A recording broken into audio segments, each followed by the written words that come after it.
Welcome to the Braylon Edwards Show with Shep. Touchdown, Braylon Edwards. Braylon Edwards, touchdown, Michigan. Running pattern to Edwards, touchdown, Michigan. Where we bring you the best in sports, entertainment, and insight. Join us every weekday from 2 to 4 p.m. as we break down the latest games, analyze the biggest plays, and dive into the hottest topics in sports. We'll have exclusive interviews with your favorite athletes and guests, and you'll get a front row seat to all the action. So tune in to the Braylon Edwards Show with Shep. Got one-on-one going end zone. Edwards in the air. Oh, what a catch by Braylon Edwards. His second touchdown of the game. On the Woodward Sports Network, where sports comes to life. Let's rock. Do not blame my partner for him looking over his shoulder every once in a while. You got that bubble gum machine, you know, the one that goes red and blue and white. pink, that is there. yellow. Welcome, everybody, on a Thursday edition of the Braylon Edwards Show. Kool-Aid, Ricky are here. We're glad you are here with us on Woodward Sports as well.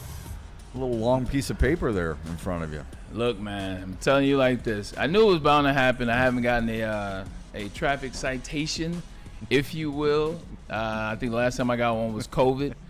Imagine that. Last time I got one was COVID. But today, driving back from DGC, got a chance to get out there and play with Dr. Sharif. Appreciate you having me out to DGC. Played so well. I'll get back into that, though. But as I'm leaving the round, I get pulled over right before 9 Mile on Woodward. Pull over into a side street because I'm very safe. I'm a safe individual. I take my time, pull over to the side street. Also, I think cops respect that. I think so. 100%. So, you know, it changes the energy and what they come up to you. So, cop comes up to me, said, "Do you know I'm pulling you over?" I said, "No, officer, actually I don't, because I saw where you were. I literally just come down the ramp." He said, "You were going 48, 50, and 35. I'm like, was I really? I said, "Whatever. I don't believe I was. Neither here nor there." Takes my driver's license. He disappears for about 7 minutes. He comes back, and he said, "Mr. Edwards," he said, "I hate to, have to give you anything because I appreciate what you did. I'm a Michigan fan." He said, "But they literally put me out here today for blah, blah, blah, blah, blah." He said, "But I'm going to do you this favor." He said, "As opposed to $275 and 2 points," he said, "I'm going to just give you this unsafe start, and it's $130, no points. You can take care of it within 10 days. I think it's half of that." Wow. So I think it's even cheaper than that. So as opposed to approach this like everybody else. Oh, going back to the golf round. I played so well today. I didn't even Nothing care. would have bothered you. Like I played I shot 84 at DGC South. From So the not tips. north. So not north, which is the more difficult course. South still is a DGC course. Shot 84, played well, dialed Some of in. the tips. Some of the tips. You It's got to very, add that very in there. relaxed and very chill. That How many putts? Do you count your putts? the golf app does. Okay. Let me see. It wasn't a ton of putts. Putting has been the best thing that I've done Okay. in the last 3-4 weeks or so. Pro How many shots and three putting. putts did you have? One. That's really good. Wow. I had that's one- crazy. I That's had- I really had one good. 3-putt. It was a That's blow up crazy. on Captain hole 13. I triple bogey. Oh boy. That's the only thing I had. That was That's a it. blow up. Everything else was either a bogey or double bogey Yeah. or a par or something. Okay. Or par. And then the last hole, told Doc, I said, "Hey, look, let's finish on a birdie. Let's finish on a birdie. Par 5, dog leg right." I was essentially on in 2. Oof. Crazy. Got a In other bad. words, you were putting. Got a You were bad. putting just off the Right, I apron, was maybe? probably about 7 inches off the fringe, Okay. or 7 We'll- inches we'll off the count green that. fringe. We'll count Yeah, you that. know. Yeah. Got a bad read. Sorry, Doc, I gotta call you out. Got a horrible read from a member. Horrible read. Horrible That's the read worst. from a He's member. blaming the That's the member. worst. He's blaming the member. Doc is a stick. Doc is a 2 handicap. Doc's been giving me the line all day, and I followed the line, mixed in with what I saw, and all of a sudden he gave me a completely bogus line. Bogus line. It did that didn't on even break purpose. the same way. It'd be different if it was like broke a little bit after, Yeah, or right. maybe Oh, should have wait, took it out just a little bit Or further. maybe you shot went through the the bucket. opposite way. Wow. So I had to recover for par. So and I marked it. I didn't do That's a anything- good recovery, though. I didn't do anything funny. I still took the par, but yeah, Doc, he blew the read. But no, it was just such a fun, easy round, man. The weather was beautiful outside, so they came up to me and told me, "Hey, I'm gonna give you a ticket, but no points, no 275." Cool. Yeah. I think so many people get caught up on forgetting that they did break the law. Yeah, right. Like, at some point, like, you still broke the law, regardless of if, the cop should have not pulled you over, or if he could have been cool, or whatever was going on. I was at 50 according to him.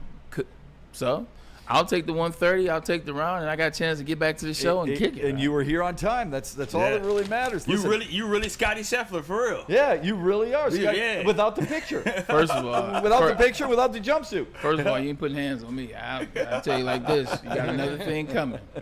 You try to put hands on me. I'll tell you, man. I've got a number of friends, some in Detroit, some in the suburbs of Detroit, who are police officers. Just respect them like nobody's business. 100%. Yeah. Same, yeah. Because of They all put- the things that Yeah, they they have. put their life on the line. It's a ton of jackasses, but it's a ton of jackasses in every profession. Yeah, You 100%. Yeah, 100%. This guy was cool. He was very nice. He was very polite. He didn't have to give me the 130. Yeah, it doesn't take much. Anytime I get pulled over, and I got pulled over in Ferndale, I think 2 years ago. I put my hands Ferndale's bad, though. right on the wheel right away. Right away. You always got to keep your hand on the wheel. And I just, don't not making any sudden movements. I'm not. Buddy of mine told me that. He's been a captain. He was a captain in the Warren Police Department. He's a captain elsewhere now. And he's just said, look, all it takes is this. Roll the window down, put your hands on the wheel, steering wheel. You'll be fine. My That's dad fine. just said no quick movement. Just no sit quick still, movement. man. I'm good with that. Once I ran a stop sign, pulls me over, whoop, right away, even if it's just run a stop. You know what you did? I do know what I did. I didn't come to the complete stop. There's the paper ticket. Okay, we're good. I admit it. I didn't come to the complete stop like I should have. Yeah. But you handled it the right way. Good for you. I'm glad you got a little bit of a break there, but I'm even more happy that the golf game continues. Have you played every day this week?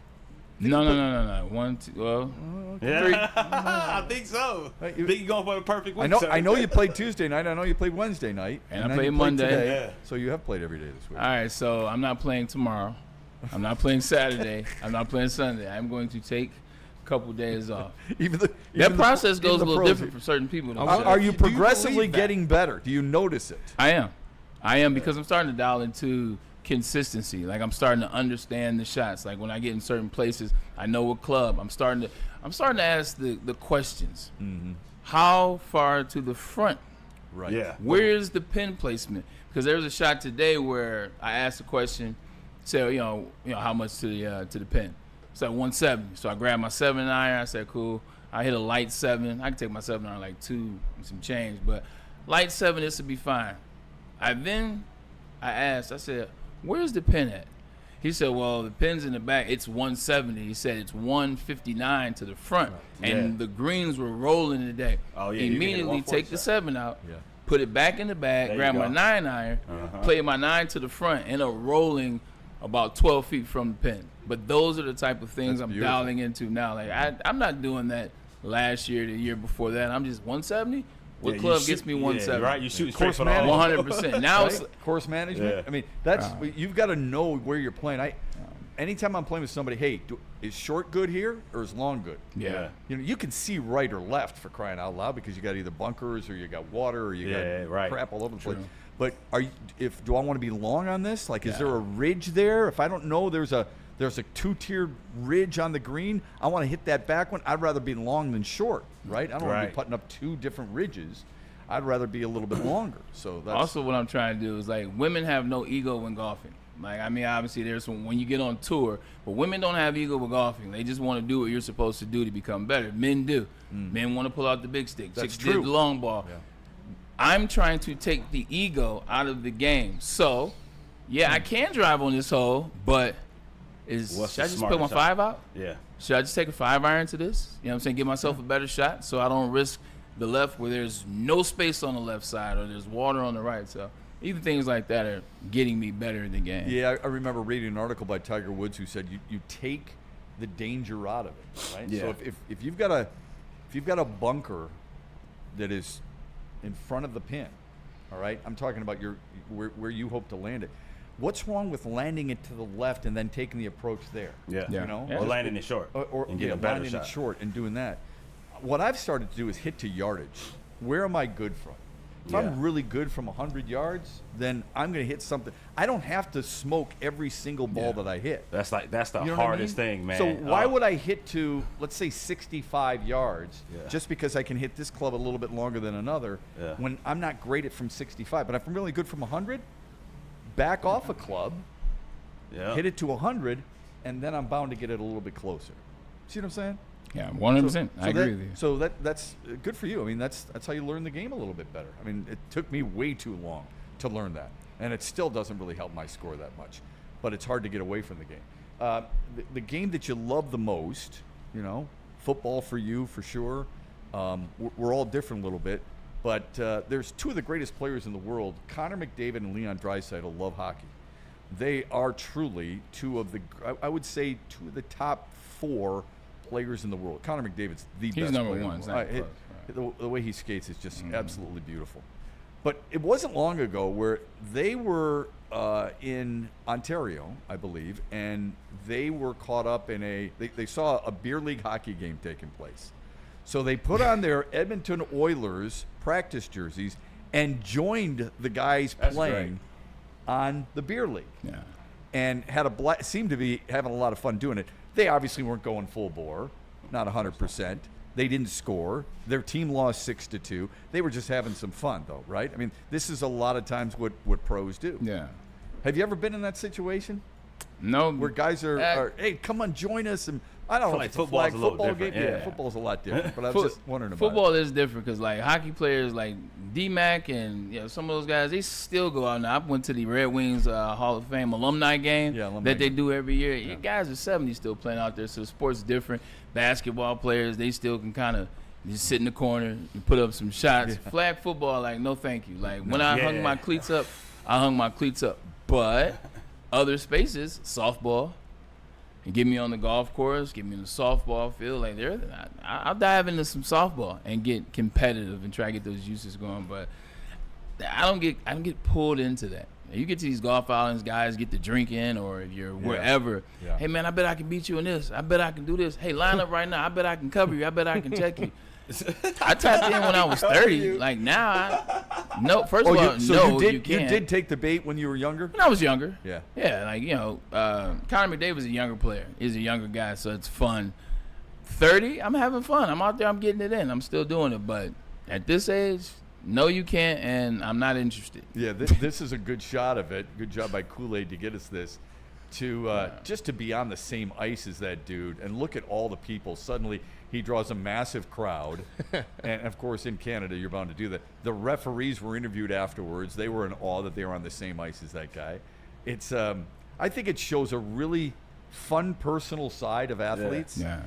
I think the one, we can complain about social media all we want, but the one thing it has allowed is that it's allowed some athletes to showcase their personality and change people's opinion. I've said this for a while. Bryson DeChambeau was a guy who was an absolute. Most people thought he was an absolute jackass. Wow. He starts doing these videos, these YouTube videos. Shout out to YouTube since we're on that right now on Woodward Sports. There it is. And I was waiting for the bell. And then, but here's what happens. There we go. A little late. Better late than never. Suddenly, people love this guy because he's showcasing his personality. I think a lot of times when you're young, you can only focus on what you're trying to accomplish, and that's golf. Like, you know what I'm saying? For me, it was football, but for him, it's golf. I need to dial into golf. It's all I'm doing is golf. I want to be the best golfer. Then once you start playing well, here comes the pressure. Now you got to deal with pressure, and then you have to deal with other things. I don't think in the beginning, he didn't have enough wherewithal where he understood the game, he understood the fans, and he understood how he can implement this and be less serious here, this, that, and the third. Now with social media, with COVID, with a couple things, and he's now showing you on social media. He's got the hole-in-one challenge at his house where he's shooting over the house. And he's got people coming to do that. Yeah, and it's dope, fun. Man. Then you get relaxed, and like you said, you de-arm people. This guy isn't like that. Mm-hmm. This guy isn't what I thought he might have been. Or this guy is now better. He's different. He's growing. He's maturing. So that's cool. I didn't like him. I had a chance to see him at the Rocket Mortgage, and like that was when that energy was still there. It was 2021.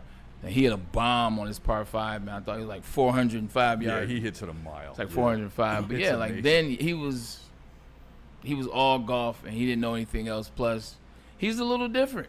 Yeah. And that's the other thing people don't he's a talk little about. unique. Like he's on the spectrum a little bit, and that's cool. I got 2 sons on the spectrum, so it's not disrespectful at all. No. And people have to get used to operating in that space. Mm-hmm. And now, fast forward a couple years, he's used to operating in that space. People have made it easier.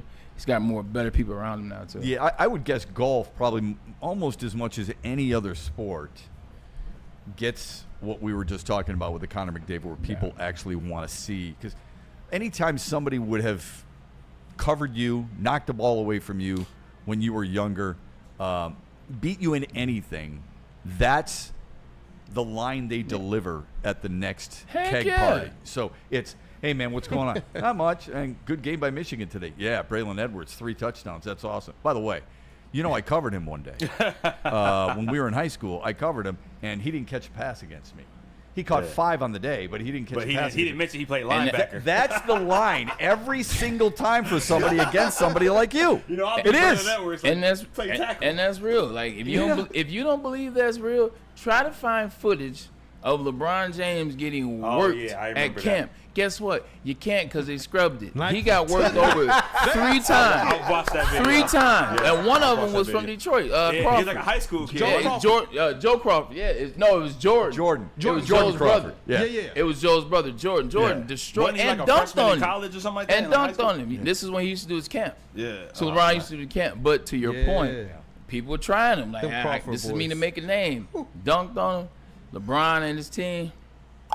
But it took a minute. But yeah, that's serious. Yeah, there's a little video of Great pull, bro. there's a video of Tyreek Hill covering a little kid at one of his football camps. He gets with one hand catch. Yeah, and I saw that. well, no, the kid kind of fakes him out. He did. after making a catch. It happened a couple times. It's a jab step one way, and he circles back the other. Yeah. I mean, that kid's gonna. He's got that. Mom and dad have that locked in their phone, and that kid, until he's 50, will be talking about that without question. The funny thing about it is, like, athletes or like younger kids, they take that as, man, I got Tyreek Hill, and then people take it like, oh man, Tyreek's not this or this, that, and the third. He's a wide receiver, like who is passionate. Who is passionate about helping kids. So he goes to all these camps. Like when Tyreek is out there doing that, like he's doing that with every kid. Yeah. So imagine through the course of 3 days of camp, he's done this with 100 times. And yes, some Florida kid, they have talent, mind you, makes a play on him. Congratulations. Yeah, exactly. Like, I'm sorry, is he Deion Sanders? Is he Patrick Surtain? Where this is like, whoa. Yeah, no, he's a freaking wide receiver. It's a great point. I mean, the kid was only 8, but still, that is a really good point. I think golfers, perhaps, and all of us love the sport, right? Yeah. We're not very good, but that's okay. You know, we're not as good as we'd like to be. That's part of the challenge. It's part of the challenge, right? Because it can be really frustrating, but so rewarding. But even if you just play around with a pro, you might par a hole. Hey, I parred 16. By the way, you know who else parred 16? Ricky Fowler. Yeah. So I shot the same.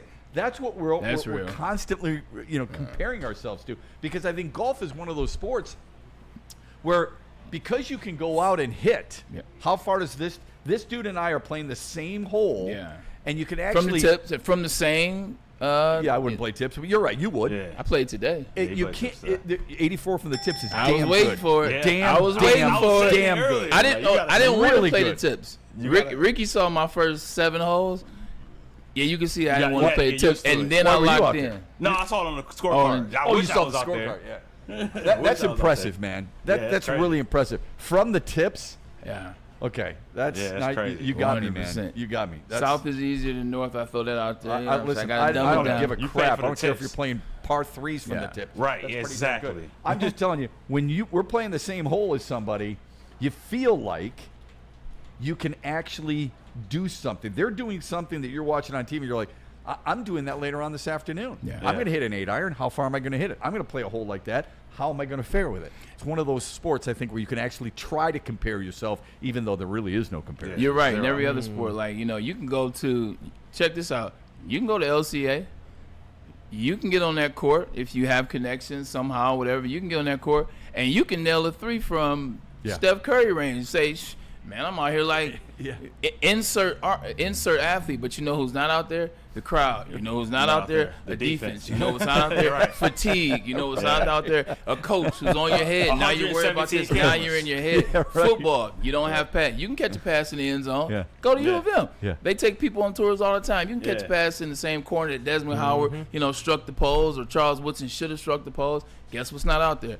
Pads. 115,000. Fatigue in the whole 9 yards. Golf, you can do the same thing. Yeah. The fans aren't out there, but they're not that loud anyway. Yeah. Right. They literally tell them to be quiet when you're here. Right. And what's Brooks? Brooks is good for that. Koepka? Yeah, he's good for shutting the crowd. I've always wondered that too. Like I was playing with somebody a couple weekends ago, and they were talking, and I was addressing the ball, if you will, and they said, "Oh, I'm sorry." I said, "I don't care. I play music. I don't care. You guys, I don't want you to scream at me.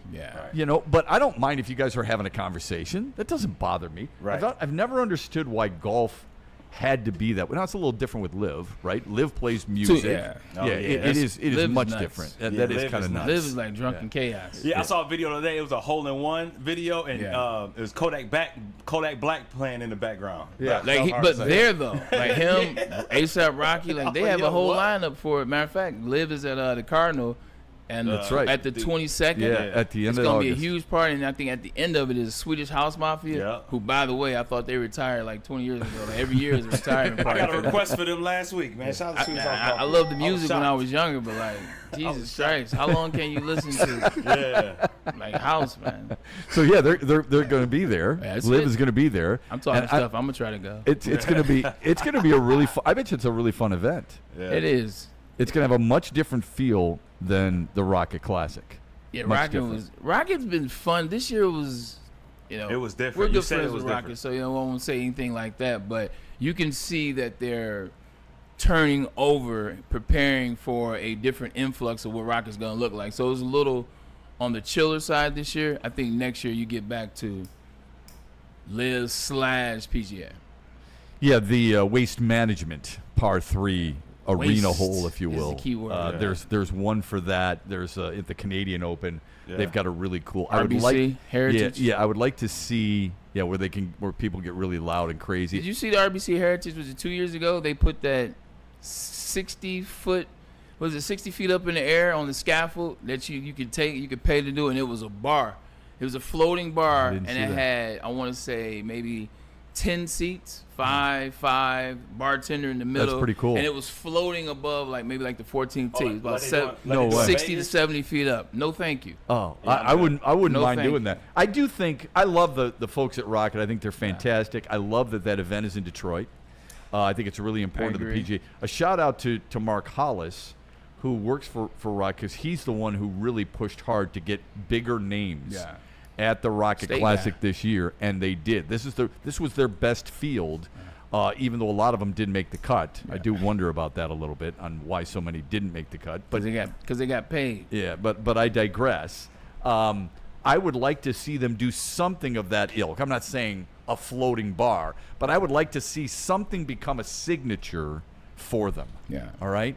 There are certain things, anytime there is something special, all right, then there's a chance to, at a facility, an arena, stadium, whatever the case may be, you remember it. You want to be known for something. Yeah. Boston's known for, the Green Monster. New York's known for Monument Park, whatever. I would like to see the Rocket Classic be known for something. What that is, I'm not quite sure yet, but I'd like to have somehow, some way, Detroit incorporated in there, where I don't know if you have the tee boxes that are Rocket Classic logos, but something with something on each hole that might represent Detroit. 313. A car someplace, a Motown record, a large Motown record someplace. Something that allows people when they tune in to know right away, oh, that's the Rocket Classic. I will tell you this though, the North completely torn up. They put a additional $5.5 million into the course. I cannot wait to see what that North looks like.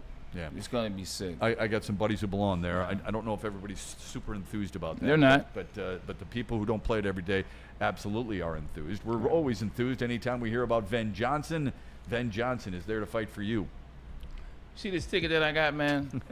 I don't even need to call Ben Johnson on this one. I don't need to call him because he's too aggressive.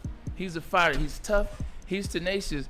And for this little ticket, I don't need him. But you may need Ben Johnson. Look, justice, it means different things to different people. Whether it's a settlement or a verdict, let Ben fight for you because the justice is always worth the fight. BenFights.com. That's how you can reach him, or you can get to him in person and get the justice you deserve. Tough, tenacious, like I said, trial lawyers. Let him fight for you. In fact, maybe I will call Ben about this ticket. Maybe he'll get down to $20. Call Ben today. You want to get down to $20? I'm not saying you can get down to $20 with Les Stanford, but you're going to get a hell of a deal. It's as good a deal as Braylon got on the ticket. Les Stanford, Buick, and GMC. Great offers for everybody. Get a 2025 Hummer EV SUT lease special, $599 a month plus tax. Or try out the 2025 Hummer EV SUV special, $699 a month. That's a hell of a deal. Don't forget about the 2025 Sierra double cab elevation. You see it right next to me. It's a good-looking ride. The lease special at Les Stanford, Buick, and GMC is $169 a month plus tax. Get to Les Stanford today. Check out their massive inventory. This is just a sampling, folks. They've got so many colors, so many styles. One's for you, Les Stanford, Buick, and GMC. For all their lease specials and all the information you want on your next vehicle, go to lesstanford.com. How do people feel about getting a Planet Fitness membership for $15 a month? How do they like working out in a clean and spacious gym that's filled with equipment for every workout? And how about free fitness training in the judgment-free zone that leaves them feeling energized all day long? Join Planet Fitness today with the free PF app, online or in club, and start getting that big fitness energy for $15 a month. Walk into any Lady Jane's Haircuts for Men today. Open 7 days a week. Sit back, relax, and enjoy precision haircut, scalp massage, hot leather neck shave, and hot towel treatment from one of our talented stylists. Step up your game this season and take advantage of our $20 haircut special. Scan the QR code and get your coupon today. Lady Jane's Haircuts for Men, the ultimate haircut experience. Open 7 days a week. Walk-ins always welcome. Lady Jane's Haircuts for Men. It's wicked awesome. WoodwardSports.com and click on Shop. Get the latest in Detroit sports apparel and exclusive Woodward sports gear. WoodwardSports.com can get the whole team outfitted. Love the Pistons, Red Wings, and Tigers? We got something for you, too. Shop online at WoodwardSports.com. Ever wonder what goes on inside the game? Deep ball's got a man and got him. Touchdown. Braylon Edwards. Join Braylon Edwards and Shep. Edwards has it. 10-5, touchdown. On the Braylon Edwards Show with Shep. Lamar looks in zone. Got Edwards for the touchdown. Where they dive deep into the heart of sports. Weekdays from 2 to 4 p.m., they're bringing you expert analysis, exclusive interviews, and a fresh perspective on the sports you love. Don't miss it, only on the Woodward Sports Network. Why do we fight? We fight to protect the innocent, to hold the powerful accountable, to bring the oppressors to justice. Why do we fight? We fight to secure and preserve our civil liberties, to get each and every one of our clients the justice they deserve, and to make the lives of real people just like you whole again. ThenFights.com. 8 weeks of summer giveaways has already started. We are halfway through. Here we are. I told you about the Traeger grill. Gone. Shout out to Brian Anderson who won that grill, and he also allowed himself a chance to win the 4 tickets to the Big Ten season opener on September 14th. Scan this QR code above my head. There's still time and there are still things. You want to see a helicopter ride for 2? How about that? Over the city of Detroit, that is coming back in more ways than one. Over the water. It's a beautiful time of the year for one of these rides too, man. Downtown Detroit's kind of over the metropolitan area a little bit. St. Clair Shores. I'm telling you, man, this could be for you. You have to scan this QR code above my head. Get yourself into it. Also, like I said, September 14th, you will get in that mix as well. 4 tickets to the Big Ten home season opener. Check this out, man. This is Black Rock. This is what they do. Also, they got good food, good drinks. Pull up on them. Summer giveaways with Black Rock. They roll in until the end of summer. Hey, and you know what? We did the Black Rock read first, so you can go there, enjoy. You can slob, you can mob, you can do whatever you want to do. Get your grub on, then get your merch so you don't get it messed up. Dad. Pause. We're adults now, right? We're adults. Bray said it, right? Yeah. Hey, you're good. If you tired, Slob. Certain words though, like you can't use. I've certain never heard words, someone refer to slob. like slob. look. Slob. Are you tired of wearing the That's same wild. old Detroit sports merch? Just make sure you go after Black Rock. To new era in sports wearables, new designs, amazing apparel, and the ultimate swag. Check out Woodward Sports' latest gear at woodwardsports.com and click shop. Hoodies, tees, and hats that are guaranteed to turn heads. Get the latest designs today at woodwardsports.com and click shop. Not slob. And we back. Wasn't even your read. I didn't know where to go with that. That's all right. We're back. That's all that truly matters, right? Yeah, That's all this that is truly matters. If you guys, Shout out to the chat. you They like it. ever have one of those issues where you have some problems with your computer, and then everything falls apart? Like I have an automatic subscription with the 2 Detroit newspapers, the Free Press and the News. Okay. No problem. Every time I go to 4 subscribers, boom, it's Probably there. Athletic is another one. So it's you keeping them in business. It could be. not It could not for $1 a month. I think it's pretty important. But for some reason now, I mean, after I rebooted my computer, nothing there. Can't get to the any of the subscribed articles I got that you. I wish. The good thing is you're such a professional. You're so good at what you do that it won't hinder you, and the people wouldn't have known if you didn't give them a little insight. I don't know about that. It kind of drives me crazy. It's important just because from the standpoint of what we've talked about with, and we're going to dive into Braylon's Top 11, which is going to be a kind of a weekly segment. Put some work into Braylon's it. Top 11. We've got his Braylon's breakdown. Really excited to kind of Yeah. move this along as our show moves along too. But just real quick on the Tigers, I know people were freaking out about the 9-4 loss yesterday and the issues this team is having. They're having all kinds of problems scoring runs. They're having all kinds of problems of getting on base. The confidence level, like covering you in an NFL locker room, the confidence level has to be really high, but it's always amazed me how quickly you have to be so confident to get to where you are at the professional level. It's rarefied air. It's not just all skill. You've told us it's a lot of it's between the ears. With the Tigers, you could tell in June that they were walking around with a swagger. Yeah. It's a different feel right now. Not just because they lost 6 of their last 7 series. Not just because they're struggling to score runs and they can't get anybody out. And since June 1st, their ERA from the bullpen is over 5. There's a different vibe on how they're carrying themselves now, and they've got to find a way to turn that clock back 2 months to get it where it used to be. Yeah, no, 100%. You know, the tough thing about when it's still new is there's still a lot more, uncertainty. There's still a lot more like, man, are we that good? Am I that good? Are we the team? Are we moving in the right direction? I remember when I was with the Jets, got traded. Jets have been a bad organization. Been to the playoffs, losing the playoffs first round, then not go to the playoffs. So when I get traded there, we end up going to the AFC Championship that year, 2009. Should have beat the Colts. That's a whole nother topic that I get into at least 3-4 times a year. But coming back that year, we do Hard Knocks. Now we're on Hard Knocks. Now we bring in more people. Now there's more anticipation about what we're going to be and what we can be. But, you get into this funk and, in the middle of the season. Let's see, we started off 9-2. So 9-2. Then we lost one, and we lost another one. Some losses in there. Now you're starting to question: was last year real? Like, are we really that team? Like, is Rex Ryan really that coach? You have these little games that you play in your head. Like when it's still new. The Tigers are still new in this space. The Tigers won last year at the end of the year, and they've won this year so far.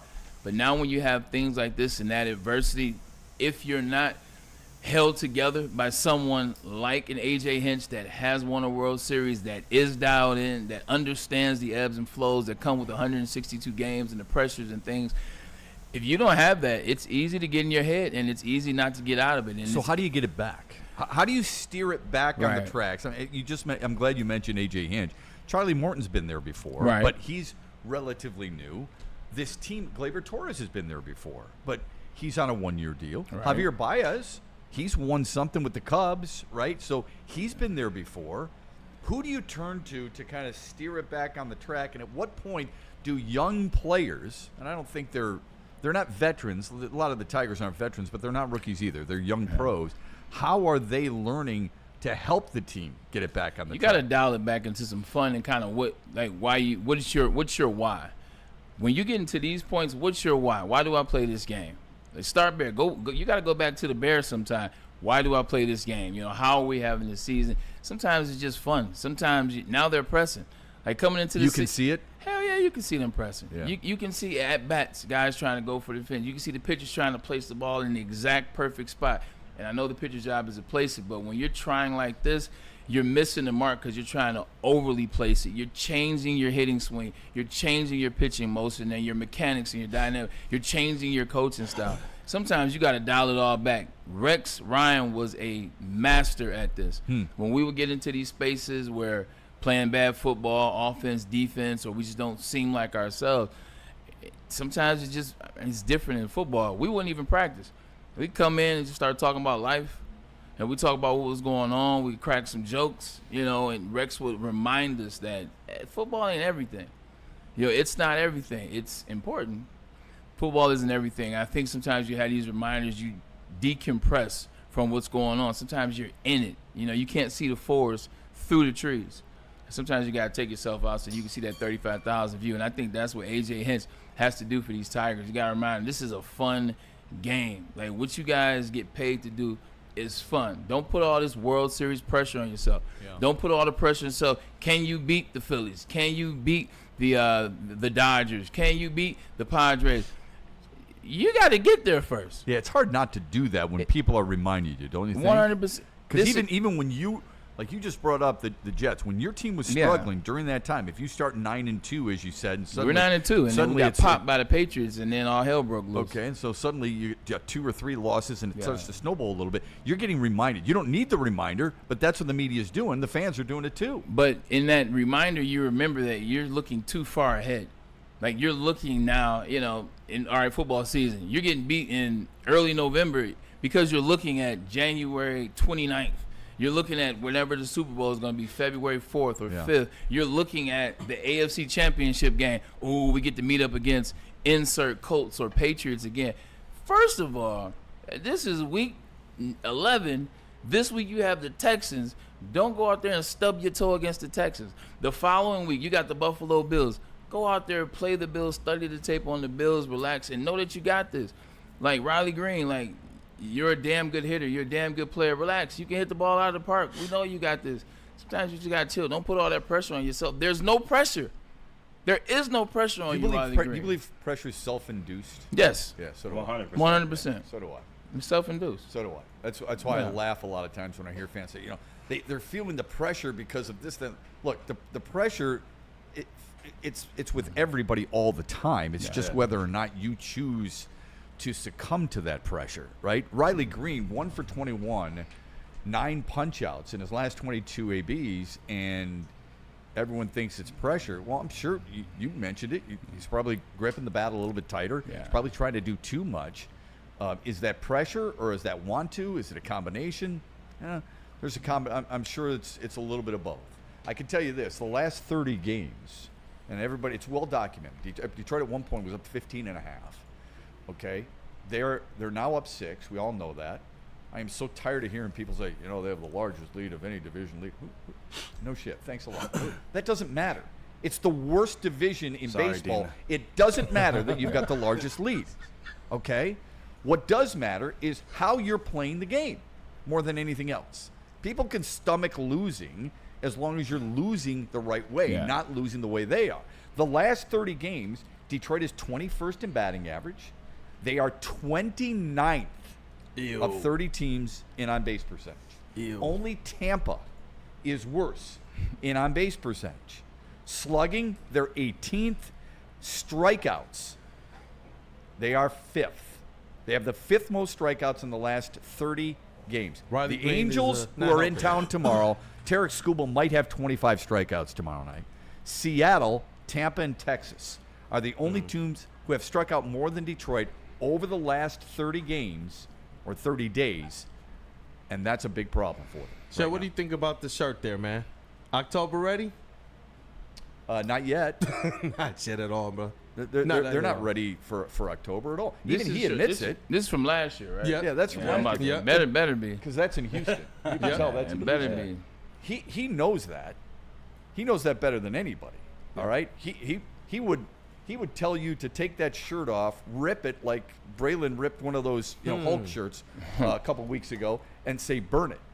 He wouldn't want that because he knows his team's not ready yet, and the team knows it.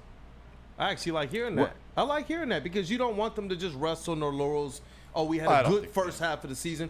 I'm hoping, and everything I've seen from AJ Hinch, even his comments leading up to the trade deadline last year, he's a guy that doesn't seem like he just rests into a place, even if it's good for a moment. No. Kool-Aid, I don't want to I don't want to change the flow up to the show and interrupt with a topic change, but who's your favorite Ninja Turtle as you're rocking a dope vintage Teenage Mutant Ninja Turtle show circa 1989? If you know, you know. Hey, favorite you know what, turtle. man? Favorite turtle.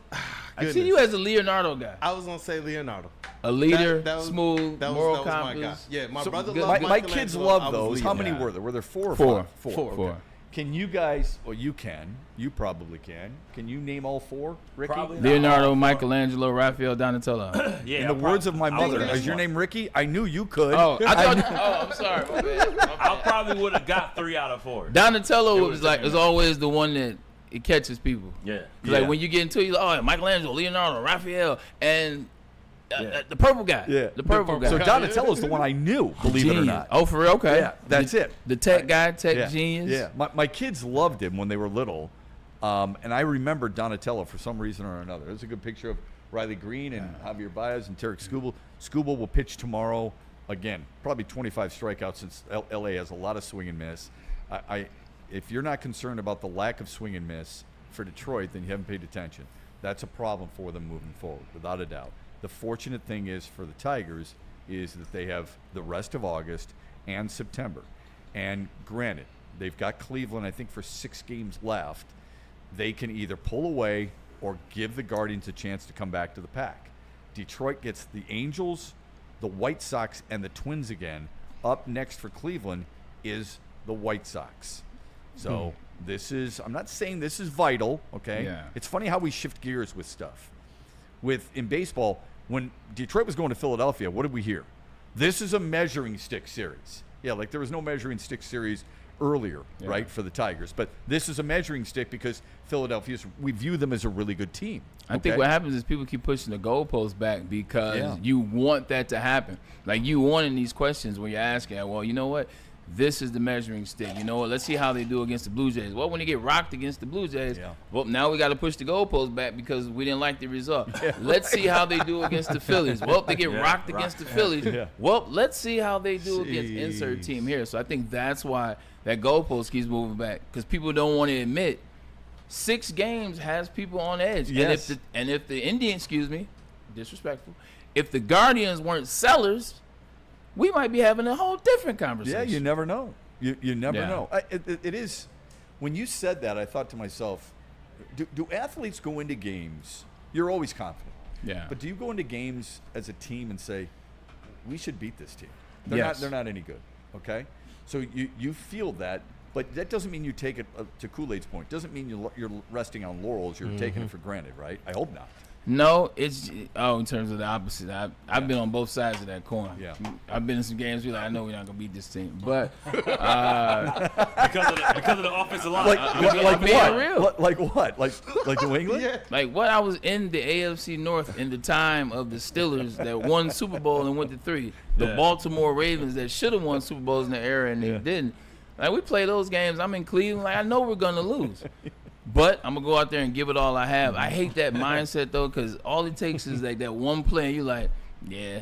And then you pack it in. You feel like you almost have to play perfect. You do. Well, you do. But if you were playing in there's Michigan, that press though. There's where that pressure comes in. You put the pressure on yourself. We got to play perfect, or we're not going to beat them. Guess what? Nobody plays perfect, even Tom Brady. So when you start that way, it's only a matter of time before, the mistakes start adding up. But when you played at Michigan, Northwestern was almost a foregone conclusion. How many touchdowns I'm going to have by halftime? Yeah. That's my mindset. Actually, every team in the Big Ten. Indiana was a foregone How many touchdowns conclusion. in the first quarter? Right. That's right. Yeah. Ohio State, Iowa, and Michigan State was like, all right, it's going to be tough. I'll figure it out. Those other games, don't worry about them. You just knew you were better. Yeah. Because we were a better team and we practiced against better players. So when we got to Saturday, I didn't care about Purdue. I didn't even look at the scouting report sometimes. Really? For what? Because I know y'all can't stop Mike Hart. I know y'all can't stop Chris Perry. I know eventually you're going to have to put 8 in the box, and guess what? It's game time. Yeah. It's go time. Yeah. I remember I was doing sidelines for Michigan football. Ron Kramer and John Wengler were the analysts, and Michigan lost at Northwestern. You weren't. This is way before. Damian Anderson? I don't recall, to be honest with you. It was a long time ago. But when we got on the plane, John Wengler, who of course played quarterback at Michigan, was beside himself. Damian Anderson. And I said, "What's wrong? What's going on?" He says, "We don't lose to Northwestern." You don't. He said, "I never lost to Northwestern. I outscored them." I mean, he knew the stats right away. Right. There are certain teams that it hurts a hell of a lot more. Whether they're good or not, it hurts a hell of a lot more because there's no way you feel in your mind you should ever bow to that team. I told you this, and I stand by it. You can look it up if you guys don't believe me. When I was in Michigan, my 4 years at Michigan, didn't lose to anybody except Iowa and Ohio State. Talking about in the Big Ten. That's validation that we didn't worry about the other game. They were close.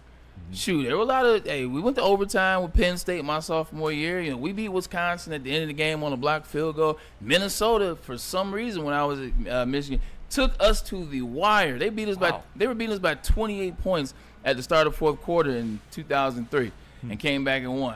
I just didn't view ever potentially losing to that team. Never crossed your mind. The triple overtime game that everybody always wants to bring up, and I appreciate it. At no point did I think I was losing Michigan State. It's Michigan State. That was my mindset when I was at Michigan. Yeah. And I think that mindset has returned back to yeah, and it needs to return if you're at Michigan State. Yeah, something needs to happen. Yeah, something needs to happen. Something needs to happen anytime your car gets all dirty. How do you fix it? How do you make sure it's nice and clean? How do you make sure it's sharp and it's turning heads? You go to Jack's Car Wash. Woodward Sports and Jack Car Wash have partnered to hook you up with a free car wash. Just text. This is easy. You don't have to scan the QR code on this one. Just text WSN to 888-522-1729. You see that 17 in there? Yours truly, 17. I thought you were just going to stop at 1. You know what I'm saying? 17. I'll try to switch up from the league to college every once in a while. Top tier service and free vacuums, compressed air, and mat cleaning rooms at select location. Join the Unlimited Club and take advantage of all the perks of being a member. Wash at any of the 40 locations. Like I said, man, that is key. It's been a lot of rain this summer. Doesn't it suck getting the car washed? It rains, and all of a sudden you got to pay another $20 or whatever they charge. Nah, don't do that, man. Just get that unlimited car at Jack's.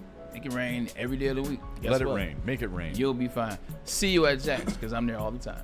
All right, football season is just around the corner, man. I know you're ready to get those bets in. Caesars Sportsbook is the app you need to download. What if I told you your first bet on Caesars up to $1,000? If you lose, you get your money back. You probably think I was crazy. No, do it. Scan the QR code or enter the code Woodward1000, and if your first bet doesn't hit from $20 to $1,000, you'll get that deposit right back into your account, man. Download the Caesars Sportsbook app today. It is the official sportsbook of Woodward Sports. Use that QR code, Woodward1000, or just scan the QR code on the screen to download that Caesars Sportsbook app, man. We'll be right back. How do people feel about getting a Planet Fitness membership for $15 a month? How do they like working out in a clean and spacious gym that's filled with equipment for every workout? And how about free fitness training in the judgment-free zone that leaves them feeling energized all day long?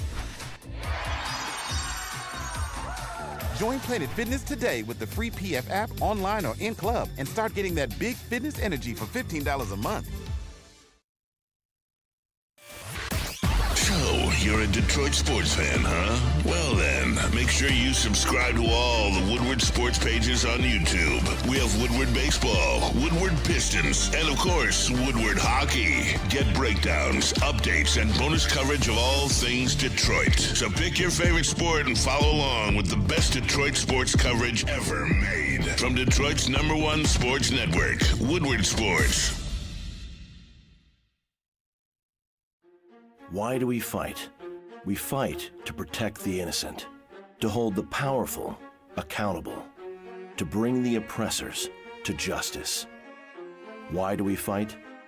We fight to secure and preserve our civil liberties, to get each and every one of our clients the justice they deserve, and to make the lives of real people just like you whole again. ThenFights.com. Pierce is the guy. You know what time it is. Attention all sports fans. Don't miss out on expert sports injury insights from Dr. Jeff Pierce of Michigan Sports and Spine. He is the guy. We'll be on VMix today, so get a chance to check in if you haven't seen him yet. He is great in all spaces. Scan his QR code above my head or call 248-426-9944 just to get some injury information. Whatever you got ailing you, whatever ailment you have, come see Doc, man. He'll get you right. If it's the neck, if it's the back, if it's the shoulder, if it's the arm, if it's the elbow, if it's anything, Doc will get you right. He's a lot of injuries, B. Well, it's not me. You know, this is just me throwing out multiple things. He's actually going to see my brother about his Achilles coming up in a couple days or so. So he will get you right. He's got me right. He's got Maz right. He's got D-Mac right. You name it, he can do it. Call the number, scan the code. Tell him about that massage chair house, Ricky. Ricky's sleeping in the massage chair. I don't blame him, man. He was in there. He was just staring at it. I looked at. He was just. You saw. He was just that was staring. Black Rock. I looked at the sheet and did the background. It was my fault. It's all right, but we good. Looking to upgrade your relaxation game? Check out the Massage Chair House in Bloomfield Hills. It's the largest massage chair showroom in the Midwest with the top brands of massage chairs like Infinity and Osaki. Located near the corner of Woodward and Long Lake Road, man. Experience luxury comfort with Dr. Eric Duncan. He's the wellness doc creator of the top YouTube massage chair review channel. So book your visit today. MassageChairHouse.com, or you can just scan the QR code, man. Massage Chair House, your ticket to the ultimate recovery and relaxation. Just a quick comment, and then I want to move to something that one of the veteran linemen said for the Lions. Some football. I'm really excited. Yeah. Have you ever heard of a general manager saying, we've got a chance to be a power horse organization, but we're not there yet? Nah. Have you ever heard that when somebody is in first place and has the largest lead in the division of any team in baseball? Do you think that's rather odd to say that out loud publicly? What I think is, as you talked about the field of play, you talked about the coaching is a little bit on the downslope. You talked about the players, you talked about the bats, you talked about the pitching staff, you talked about all the things that are, coming together to make the Tigers look sloppy, to make the Tigers look a little bit less than they were a couple weeks ago.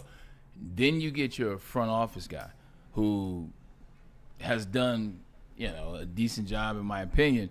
Now you get him coming out, and now you get him saying something that makes you feel like, what is he talking about? What's going on? Like, what is going on with this organization in this moment? Yeah. Something is going on that we're not privy to. There's something going on maybe with a power dynamic or maybe something. But for the GM to come out at a time in which the players, the coaches, and everything is just a little not clean, and now to add to it, I don't like this energy. This is not the type of energy that I would like at this point when we're trying to figure, because we're still in great position. Spot on. But it just seems like it's not spiraling. But when those tops are running, and as they start to wiggle out, it's at the start of a wiggle out. It's a legitimate concern. Yeah. When you have the president of baseball ops coming out and saying at the trade deadline we have quantity, right, and you avoid the word quality, okay? And then you have them say, we've got a chance to be a power horse organization, but we're not there yet. I don't think anybody thinks they're a power horse organization, okay?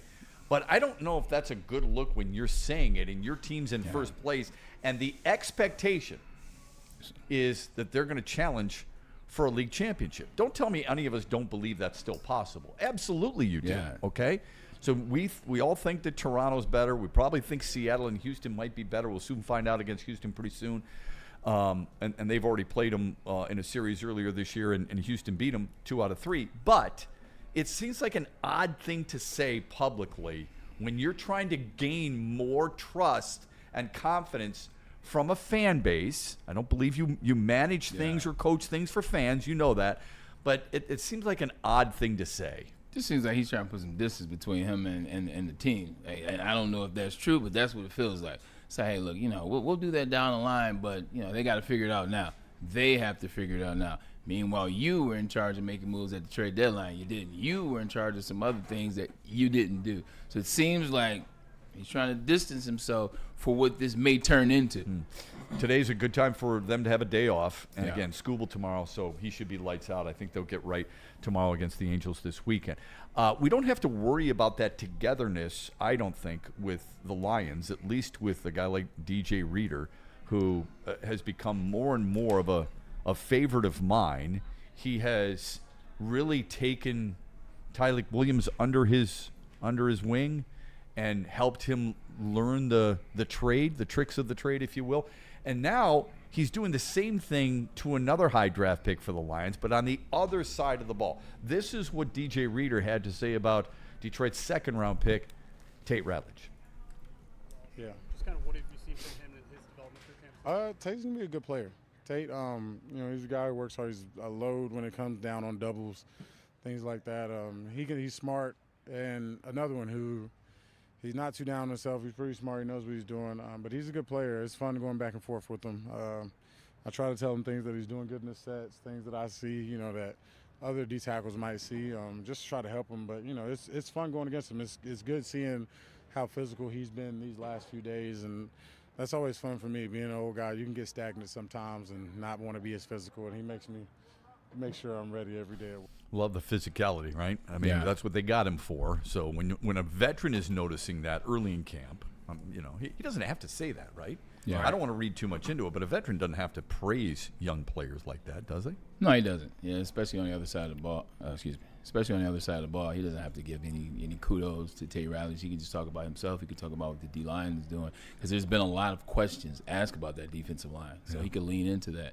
But the fact that he's talking about Tate Ratledge just means he sees something that he likes. Like, this isn't just going out of my way to say something to make a guy feel good and maybe give him some confidence. He sees that physicality. Tate Ratledge comes out of Georgia. Kirby Smart. I mean, last time I checked, you guys remember the national championship speech, that audio that got leaked. This is what Tate Ratledge comes from, man, and he is going to be a vital player. I like the fact that he says he's leaning into that physicality. He makes me bring my lunch pail and my hat every day. Veterans don't like that. Guys that have been in the league as long as DJ Reader, I want to say this is year 9 for him. He's been around. He's been in Houston back in the day. He was in Cincinnati. Like, he is a vet that can chill if he wants to. The fact that he's engaging in the physicality of Tate Ratledge, he sees something special in him, and he's trying to bring it to the next level as opposed to just let him do his thing. And I appreciate that. That's the type of guys that it seems this culture is producing. Damn, I love that. Guys like DJ Reader, man. I freaking amazing. Love DJ Reader talking about stuff like that. I think it's just, he's a pro's pro is what he is. And I know that's kind of a cliche, folks, but I mean, those are the things that I love about this team. I think they've got guys in the right spot, whether it be Taylor Decker, Alex Anzalone, DJ Reader, guys who are Kevin Zeitler a year ago, right? Even Graham Glasgow, David Montgomery, pros. They are all in for their team. Sure, do they want to get what they think should be theirs? Absolutely. I don't blame them for that, but they are there to help everybody else and do what's best for the team. That's what I love most about this team and this culture right now. The great thing about that is when players, veteran players, when they make themselves approachable, when they make themselves available, when they make themselves, like you can go have a conversation. This is when guys will start asking questions. Like when you're a young guy, you don't know what it is. You're like, do I ask a question? Do I say something? Do I not? I'm waiting for my in.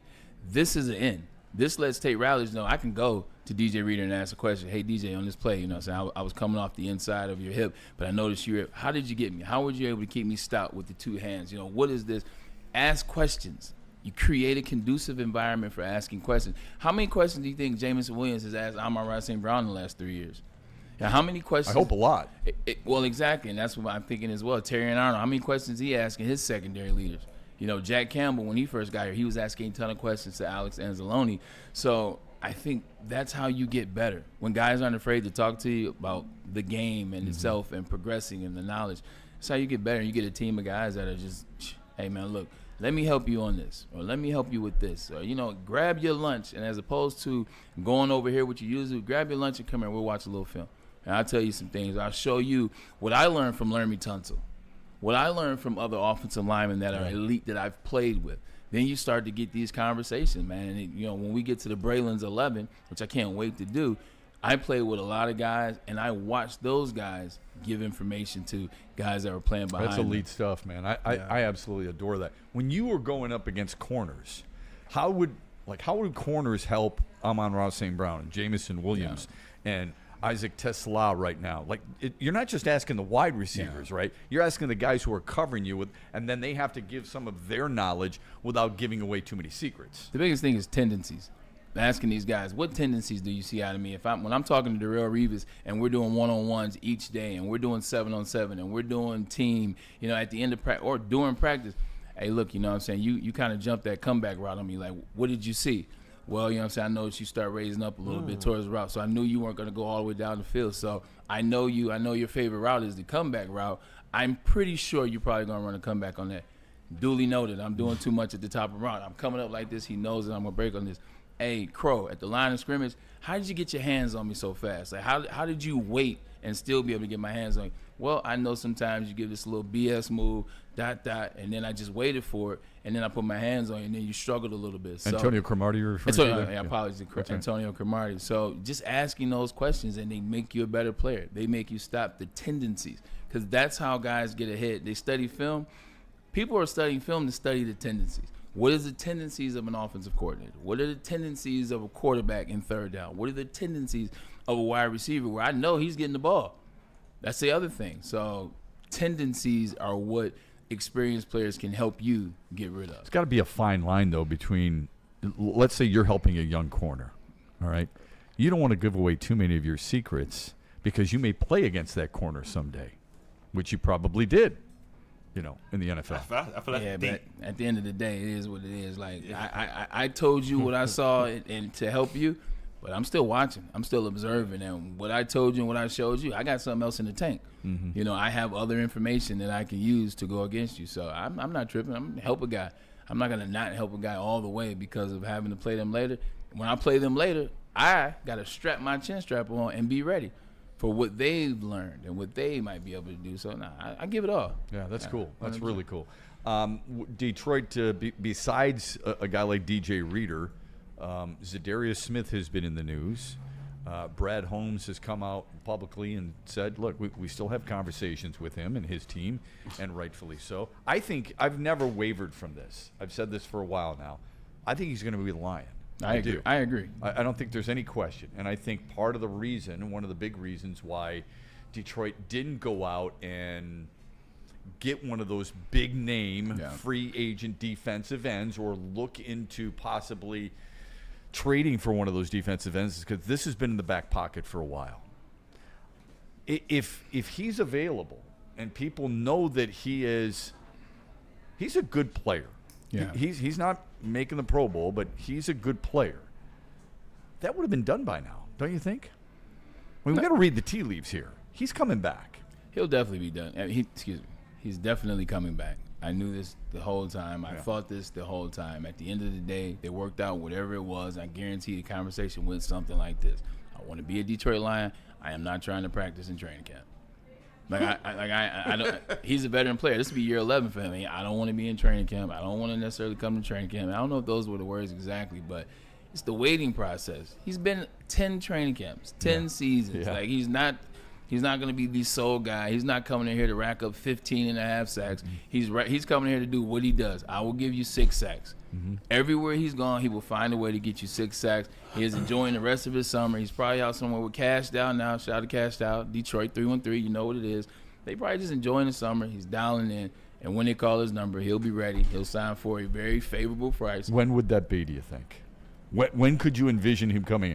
Before the final preseason game? Yeah, after this week? Or, I mean, how much time will a veteran need to get reacclimated? A week from Monday. A week from Monday. A week from this Monday. Yep. That's the prediction. Yeah. No later. No later. A week from Monday. So if it's later than a week from Monday, we should be somewhat concerned. Not necessarily concerned, but concerned about what type of shape that he's going to be in when the season starts. Because he's still going to sign here. But it's more so about the shape. I think he signs a week from Monday, still gives him 2.5 weeks to get – he's working out now. Yeah, there's no question. There's a big difference between working out at your local Planet Fitness or working out on the field at your local high school, or if you went to Michigan and you're up the street, you're working out at Schemberkler Hall. There's a difference between that and being on the practice field with a schedule, with helmets, going after your guys, getting fatigued, getting tired, getting coached and dealing with all that, getting frustrated, getting annoyed. There's a difference in that, and just the rhythm that is football, which is the sport I play. It's a rhythm to that, and it takes a second to get into that. Okay, well, if there are guys who are in camp now, sweating it out, some of them, Marcus Davenport, for example, although he's coming off an injury, so it's maybe not necessarily the same, and they're veterans, and they've been going through this. Yeah. If Taylor Decker can go through this, why can't Zadarius Smith? How do you walk that line of keeping the respect of the guys who actually have gone through camp during these hot summer days, and you kind of chilling and relaxing until the time is right for you? Those dudes are on contracts, and he's not. Then you always tell me, say, well, you're on contract. I expect you to live out your contract. Those guys are on contract. He currently has no contract.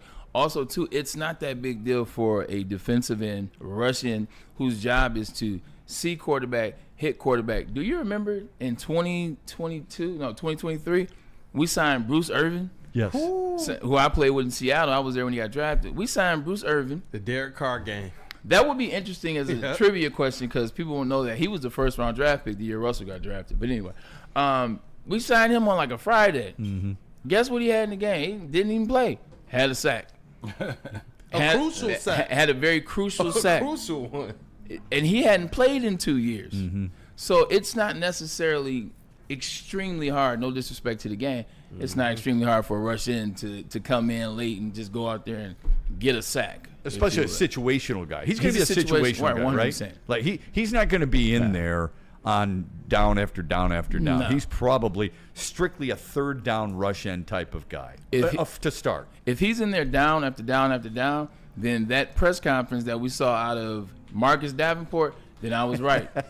If he's in there down after down, that Marcus, it rubbed me the wrong way, then we would be right. If he's down after down. Or there's an injury. I didn't even want to say that out loud. That's a sin. Yeah. That's a sin in Detroit. But that's what we're looking at. Yeah, right? you're right. How much do you think that will calm the anxiety of many Lions fans today? Probably none, realistically. I think where you're at is where you're at. Like, unless they sign Trey Hendrickson. Yeah. Like, or trade for him, you mean? Excuse me, my apologies. Let's say trade for somebody like that. Yeah. Outside of that, he wasn't that good for us last year. Like, once again, moving the goalposts back. Yeah. We want Zadarius Smith. Why hasn't he signed? He signs. I mean, he was just okay last year, Yeah.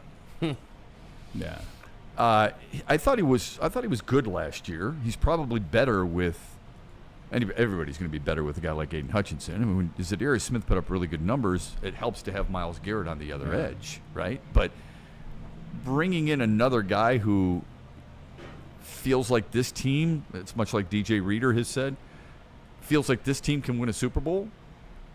I think that's a huge benefit for this team. And he's already been in that locker room. He already knows Kelvin Shepard, the new defensive coordinator. He's got a good understanding of what he thinks the defense is going to be. Yeah. It wouldn't surprise me if they're in pretty regular communication right now. Yeah, Kool-Aid, get in on this one, too. I know the people want to hear from you. Look, do you remember the Houston Texans game last year? Yeah. We bring in Zadarius Smith. Dan Campbell said, you know what? Because you didn't get a bye week, we'll let you take this game off. Yeah. Really could and he wanted to play. Really could have used him Right. in that game. We ended up winning the game. They came back. But do you remember Zadarius Smith was coaching the whole game? Yeah, he was engaged. He was coaching up the players the whole game. This is less than a week in being a Detroit Lion, and I'm not even dress to play. Yeah. It goes back to the conversation you were just talking about, that Shep was talking about, bringing guys in that want to help other guys on their team become better at their craft. And I love that about him. You can say what you want to say. I don't understand what's going on, blah, blah, blah. But he is a guy that was giving his information back day one. But how the coaching staff handled it too, right? And let him get They that understand what it was like to play. Aaron Glenn at the time, Dan Campbell, they're like, you know what? You're a veteran. That was your bye week. Yeah. You were looking forward to it. You wanted to do something with your family. We want you to know you bring value here. It's the right thing to do for the player. Yeah, Eric Mangini wouldn't have done that. Yeah. You know, a bunch of coaches I had, they would not have done that. But as a former player, you know, you understand it a little differently. You know, if you didn't play, you're like, no, I got to have him now. We ready for him. He plays now. He gets implemented in the system. The more reps, blah, blah, blah. But when you played the game, it's like, he's a specific pass rusher. He ain't got to play this week. And I wonder how much that stuff does go to boost a veteran, kind of towards the end of the career. Still a good player, but I do wonder how much that stuff boosted. Because you're right. Soon as he got here, he didn't spend nothing but a few hours and already went on a full PR tour to back up the Lions, to back up the coaching, to back up the way that this organization does business now. Not just on the field, but how all the things that they changed to get the right people here. Shout out to Spillman and Disner. Shout out to Sheila. And Rod Wood, and I know I'm probably forgetting people, you know, Brad and Dan.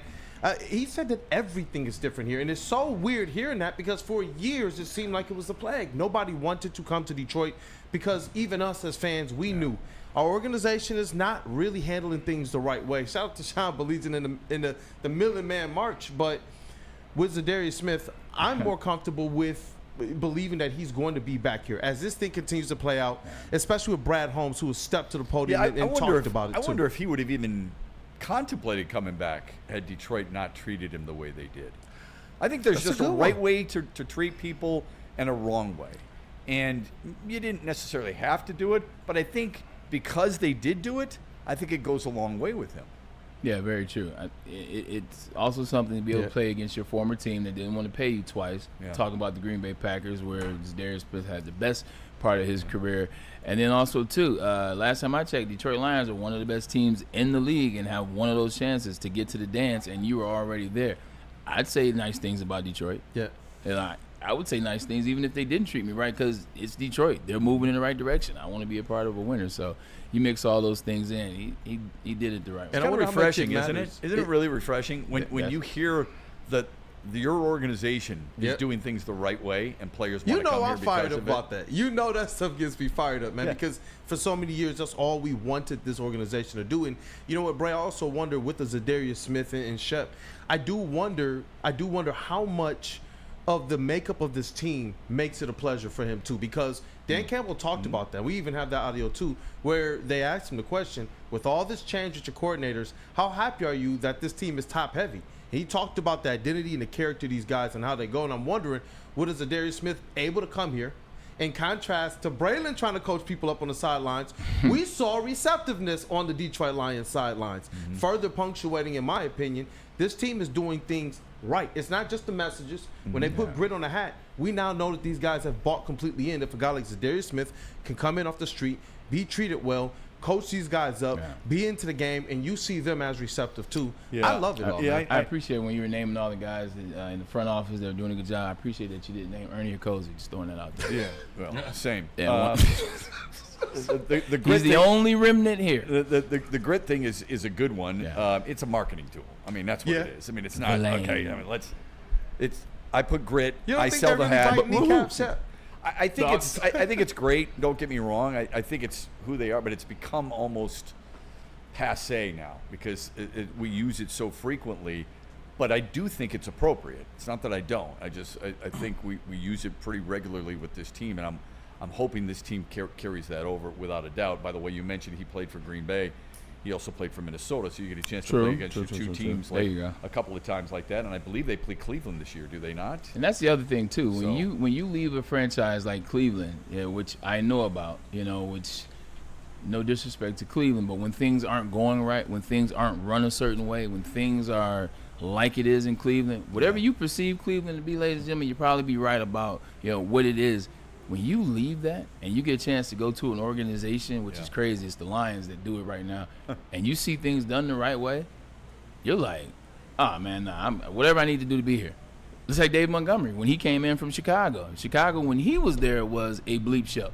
And it still is not out of the woods, realistically speaking. You get here and you see how things are running. Man, what do y'all need from me? What do you need? How can I be a part of this? What do I need to do?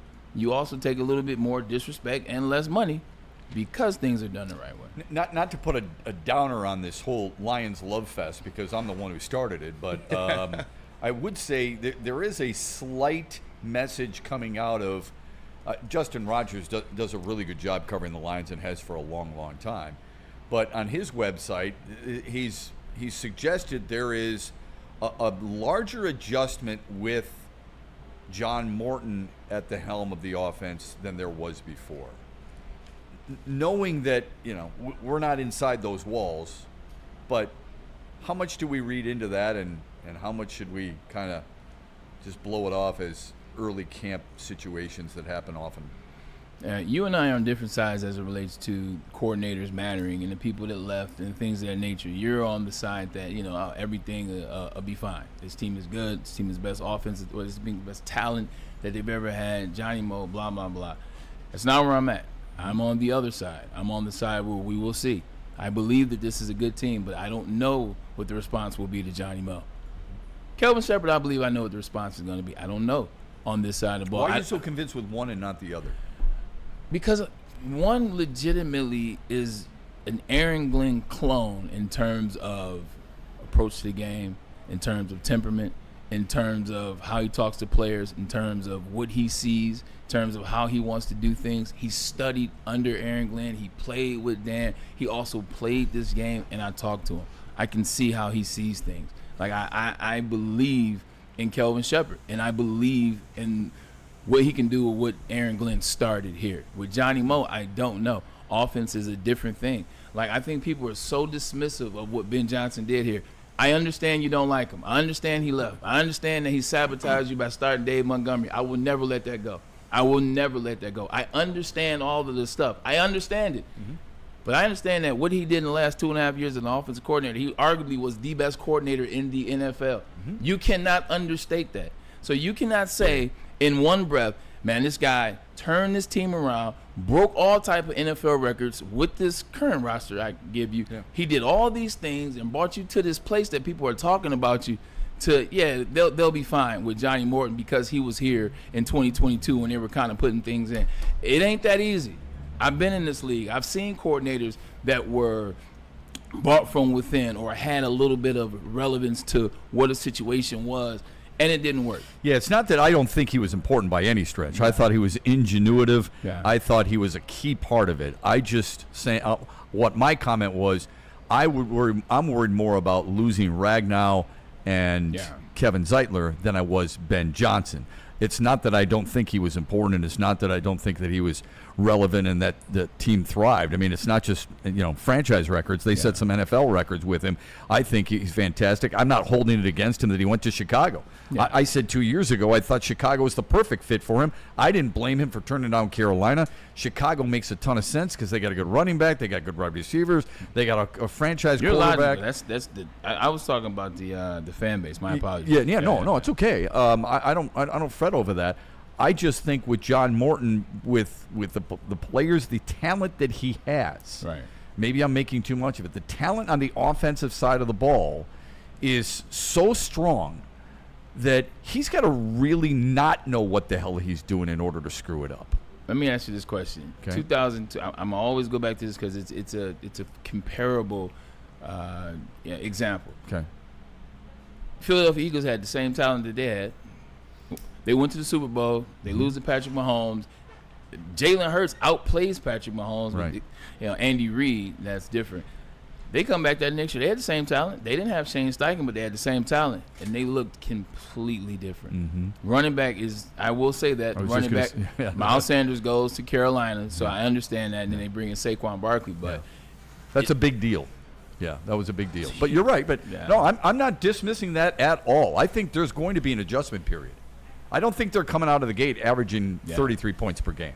All right? I think there's going to be an adjustment period. I just think they're going to be able to find that happy medium. I don't care if he's calling plays from on top or on the field. You would know that better than I would.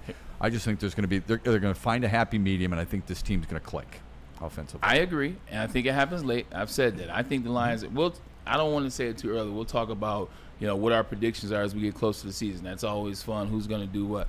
My biggest thing is, I think for me, how Jared Goff looked last game, and now you bring in Johnny Moe, that's why I'm more skeptical of what this offense is going to look like.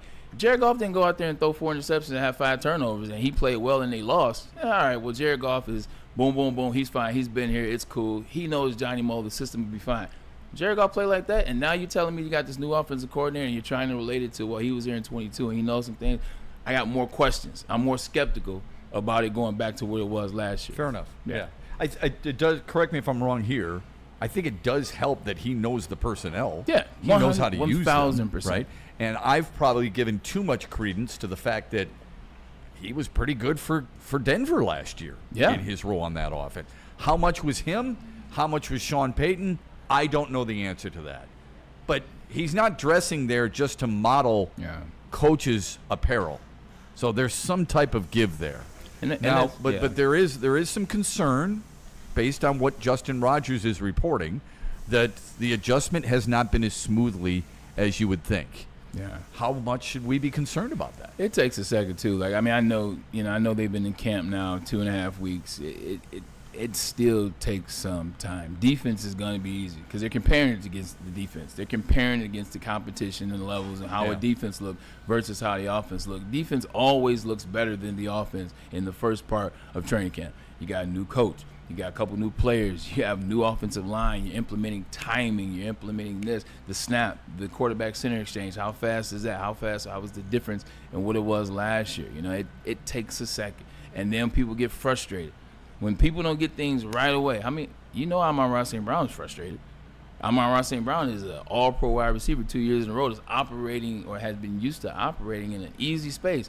Now it's difficult. Now the pass isn't coming out right away. Now there's this. So it takes a second to get through the frustrations, the minutia of new chemistry, a new nucleus. I want to see what that conversation is, next Monday. It seems not this coming Monday, the following Monday. What does it look like then? What conversations are we having? I'm telling you, offense is a struggle in the beginning of camp. It just always is. I don't care if you guys have been practicing all off season and running routes out in LA and doing the things and going to dinners, and it's just a struggle sometimes, man. Ask the Cincinnati Bengals. Yeah. Yeah. I was gonna say, and Dan Campbell talked about that last year too, and it was spot on. He said, "Look, guys, by week 5 or 6, our offense is gonna hit its stride. This is just what it takes." Further backing up what you're saying, and it was funny though. Even before that, you look at what the Detroit Lions did up to that point. They were still putting points up on people, but when they hit their stride, there was nobody that could stop them. Even to the point that I think it was Governor Chris Christie himself who called the Detroit Lions classless for running it up on the Dallas Cowboys, and I don't blame them. You can't leave it in doubt. You don't blame him? No, what a jackass thing to say. No. I don't blame Dan Campbell cares? for running it up. I care what Chris thinks. Let him say it. The last time it was close, it cost him. Run it up. I do not care. Stop me. Yeah. Stop me. Okay. Stop me. Side note, they're all adults. Politicians, stay out of politics. Stay out of sports. Stay out of sports. Didn't you tell LeBron James to shut up and dribble? Well, do the same thing. Well, that wasn't a politician. That was a stupid person in front of the camera. But what I'm saying is, it was. Well, first of all, it's Fox. It's a politician in my book. Well, they're all politicians. CNN's politician, MSNBC's politician. Yeah. So. Exactly. So my thing is, worry about legislation and law. Yeah. Amen. And just because you're butthurt because your Cowboys got roasted, keep it to yourself. What happened with the Cincinnati Bengals? Was it the mayor? Remember the mayor went after the Chiefs? Oh yeah, Burrowhead. Man, the Bengals went out there and got waxed. Right. Like, shut up. Shut up. Yeah. I don't even think they're pronouncing it properly anyway. Listen, when we come back, Braylon's top 11. Some of the best players he's had at certain positions, played against, played with. It's a really cool segment. You're going to want to hear the breakdown of Braylon's top 11 when we come back. But first, He's tip-top in shape because of Planet Fitness. Planet Fitness, where your fitness is essential. Get your fitness on summer at Planet Fitness. Check this out. The high school summer pass goes to August 31st. Get yourself down there. 14 and 19, you work out for. Check this out. Free. Get yourself to Planet Fitness because it is free. High school summer pass is back, but only till August 31st. Mental health is important, so we want to get you out of the house, away from the screens, and get you active. And then in Planet Fitness, there's no judgment. It's the home of the judgment-free zone. So this is where we want you to be. Trainers on staff, you know the spill. It's the same spill every day. And if you're not 14, 19, get yourself to the gym because your fitness is and always will be essential. Hey, and Shep, you want to tell the people where they can go on ahead and get fresh as well here at Lady Jane's? Yeah, Lady Jane's. Where else would you go? I see the ladies back there. They're getting guys ready, putting them in the chair, giving them a shampoo, giving them a shave, making them look really good. I see them come in during the show, and when they leave, they look 10 times better. I can promise you that. Plus, they're smiling when they leave. That makes us all know that they've enjoyed the experience here at Lady Jane's because it's uncomplicated. I mean, you walk in, you sign in, you sit down in a lovely lady's chair. She tells you a story or two. Suddenly you're chatting it up, and she's got a client for life. And you leave handsome and clean.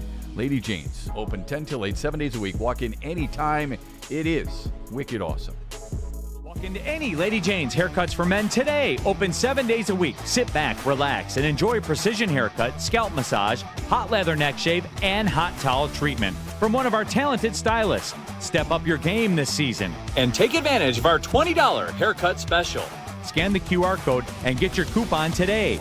Lady Jane's Haircuts for Men, the ultimate haircut experience. Open 7 days a week. Walk-ins always welcome. Lady Jane's Haircuts for Men. It's wicked awesome. How do people feel about getting a Planet Fitness membership for $15 a month? How do they like working out in a clean and spacious gym that's filled with equipment for every workout? And how about free fitness training in the judgment-free zone that leaves them feeling energized all day long? Join Planet Fitness today with the free PF app online or in club and start getting that big fitness energy for $15 a month. Ever wonder what goes on inside the game? Deep ball's got a man and got him. Touchdown, Braylon Edwards. Join Braylon Edwards and Shep. Edwards has it. 10-5, touchdown. On the Braylon Edwards Show with Shep. Bar looks in zone. Got Edwards for the touchdown. Where they dive deep into the heart of sports. Weekdays from 2 to 4 p.m., they're bringing you expert analysis, exclusive interviews, and a fresh perspective on the sports you love. Don't miss it, only on the Woodward Sports Network. Why do we fight? We fight to protect the innocent, to hold the powerful accountable, to bring the oppressors to justice. Why do we fight? We fight to secure and preserve our civil liberties, to get each and every one of our clients the justice they deserve, and to make the lives of real people just like you whole again. ThenFights.com. Stay connected with Woodward Sports on all social platforms. Follow us on Facebook, X, Instagram, along with YouTube, Twitch, and TikTok for the latest sports news, live updates, and behind-the-scenes action. And if there's any other social media sites that are going to be created, Woodward Sports is going to make his way there too. So don't miss out, though. Hit that follow button now. Be a part of Detroit's #1 digital sports network at Woodward Sports everywhere. I was waiting for and we're back. Oh, you know what? Tell them where they can get some food.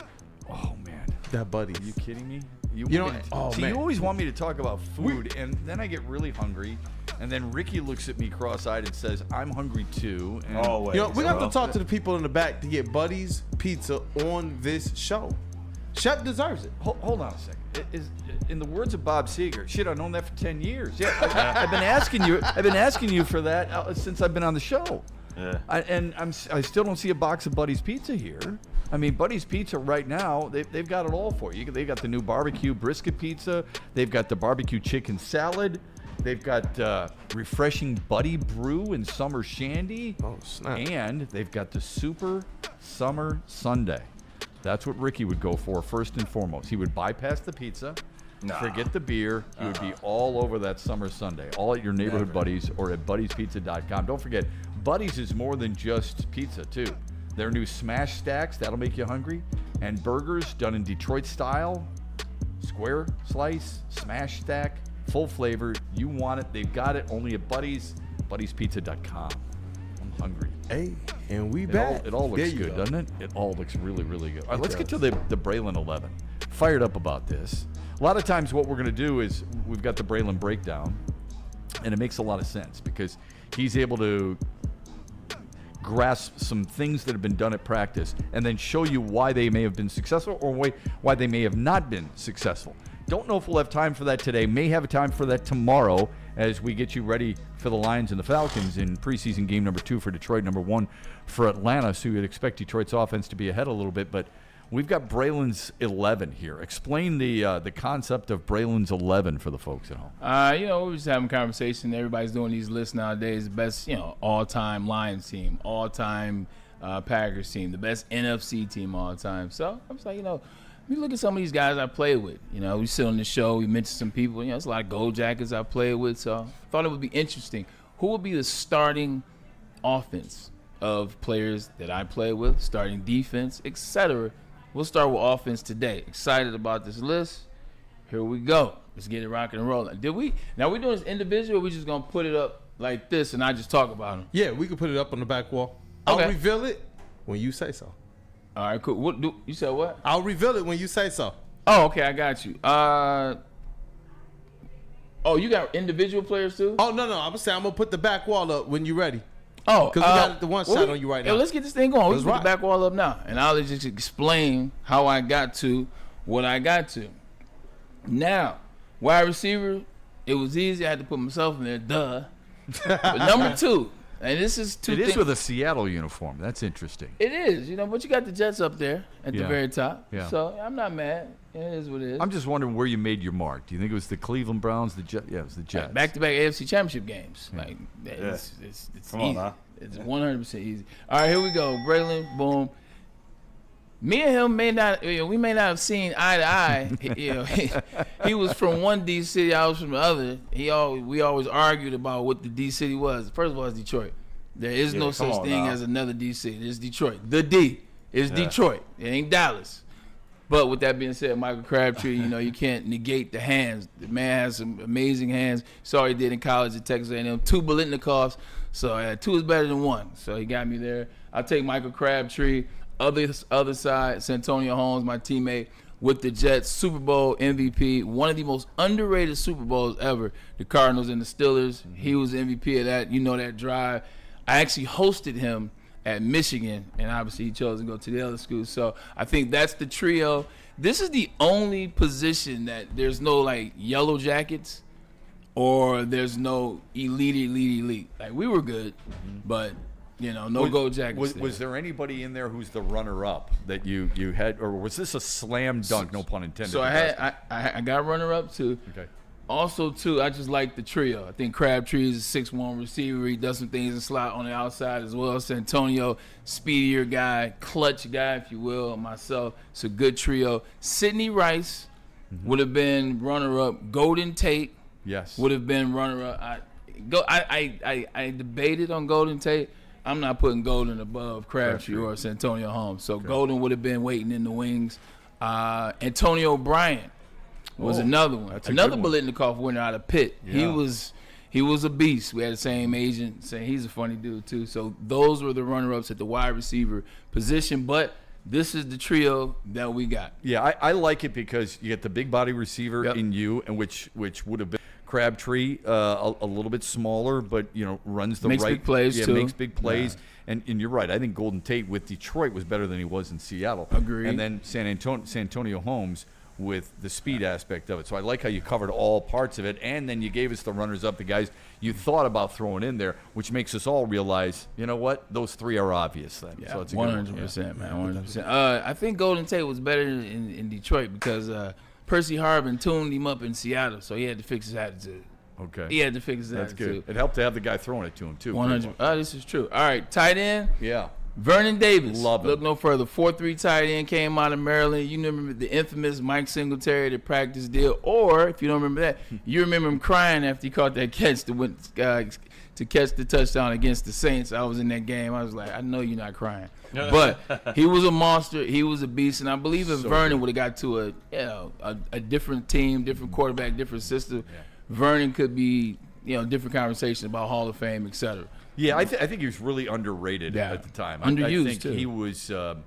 He was a guy who created all kinds of matchup problems because of his speed at his side and great hands. 4'3" at, get this, 6'3.5", 248. 4'3". Insane. Runner-up at that position probably when Keller Winslow Jr., who I played with the Cleveland Browns. He would have been amazing if he didn't injure his knee. Vernon wins that, knocks it out. That makes a lot of sense. Yeah, 100%. Here we go. Let's get to the offensive lineman, which I know a lot of people aren't excited about. Well, yeah, you are because you're Lions, and it is the best unit. It used to be. Left tackle, not even hard at all. Yeah. Not even hard at all. You're talking about a guy that made the Pro Bowl every single year he was in, which was 13 years in a row, never made a playoff game, but didn't give up sacks. Yeah. Like Joe Thomas had great footwork. He's an undersized left tackle. Like he's only going about 281. Now, he had to fight to be 290, 295, et cetera. So don't even recognize him today. He's so thin. 100%. He's a tight end now. Yeah. And he can play the tight end spot. Now, for a honorable mention, here's one. Russell Okung, Seattle Seahawks. Got a lot of money. Oklahoma State. Won a Super Bowl. He's a damn good player. And also, DeBrickashaw Ferguson. Oh, good one. Yeah, from the Jets. Okay. DeBrickashaw Ferguson. Those are two really good runner-up to give me a spot. There is no runner-up at the left guard spot. This man should be in Canton. 2 Super Bowl championships. He was just a monster in a physical presence. I literally watched him lift guys up laughing. Like, he's an old-school guy. And that's Alan Faneca. You probably know him with the Pittsburgh Steelers. Yes. Alan Faneca, left guard. No runner-up. Nick Mango. He was a beast, huh? Faneca was an absolute beast. Like, he was a monster. He was legit monster. Like, if I was on the opposite side, I'd been scared of him. Didn't talk a lot. Big dude, hit neck like this. What's up, Braylon? What's going on? Hey, catch the ball, 17. No problem. You got it. Hey, you know what? You got it. Absolutely. I'm sorry. He's one of those dudes, like, you drop a pass, you like, shoot, I got to see Allen in the huddle. Like, Braylon, stay in. No. I'm coming to the sideline. I will see Allen after the play. Catch the ball. 17. So no problem. Absolutely. Snot nose. Well, you already know. He got the handlebar mustache like Hogan in the 80s. It was great. He still got it. Still rocking it right there with the Cardinals, man. That is so funny. Fang's an old school player. Old school. Center was interesting. I had some good centers. Max Unger. Max Unger was really good with the Saints as well as the Seattle Seahawks. Jonathan Goodwin, University of Michigan, my guy. Alex Mack is the runner-up. Alex Mack, Cal, right? 6-time, look at you, 6-time Pro Bowler. Got to the dance with the Falcons in the 28-3 game, but he just was a monster everywhere he was. And 3 Pro Bowls with different teams. He made 7 in total, but he made it with 3 different teams. That's impressive. Yeah, 100%. But Nick Mango, like he was him. Nick Mango, 7 Pro Bowls in a row, All-Pro 3 times, I want to say. He was just a consummate. Like, he was a consummate. On a great offensive line, he was the guy. He went to that other school. I was just going to say, it's tough for you to say that, but he went to the other school. But I respect. I give you credit. I respect you did it with Santonio Holmes. You've done it with Nick Mangold. Mangold was he was one of those leaders, wasn't he? Yeah. He was. He absolutely was. He loved his, what is it, McCallum. He's a McCallum guy. Oh, he had McCallum nights and sticks, and it was. I got invited once. I didn't get invited back. Why? Too many Michigan jokes. too many Michigan jokes. But Nick Mango was a monster. His sister, monster shot player. I know. She is big girl rolling. No disrespect. Yeah. Bigger and swoller than Nick Mango, especially now. She was. The Knicks retired. 100%. She threw a shot put out of Ohio State as well. Played Team USA, go USA. Yeah, she was something. Yeah. Right guard is sneaky. Mike Iupati for the 49ers and the Seattle Seahawks. He started at left guard. Okay. And then he started at right guard, moved to left guard. But Mike, another 5-time Pro Bowler. Mike Iupati was a beast. Super nice guy, and he loved the kava as they drink out there. The what? The Samoan, the kava. Oh, the kava. Okay. Kava, it's it's kind of like drinking alcohol, but then the problem is like, well, not the problem, but then the thing is it goes away like after 30 minutes. Yeah. So it's kind of like smoking, if you will. Yeah. But He's a small school guy, right? He's Idaho? 100%. Like He's yeah. Idaho. Yeah. Look at you doing your research. Mike Iupati. You guys should know the right tackle. I love Damian. You know the right tackle. He's a good dude. Spent some time in Detroit Yeah. after winning Super Bowls with the Patriots. A lot of people here in Detroit didn't like that, but hell of a player. I called him on the tail end of his career, but I remember what he was when he played for the Patriots, and I remember what he was when he was healthy when he first got to Detroit. Definitely the right tackle. You talking about a leader. Same thing you see on those 4 letters is the same how he was as a player. Like, he is a guy that's going to get the best out of you. He is not accepting BS.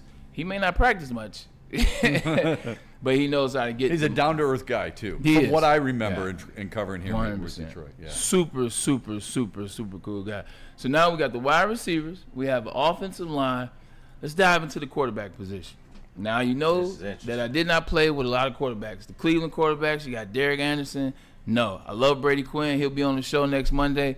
No. Trent Dilfer, Rob Johnson, Bruce Gradkowski, who's on the Detroit Lions staff. No, and no again. Get to the Jets. I love Mark. I love Sanchez. That's my guy. Absolutely not. Absolutely not.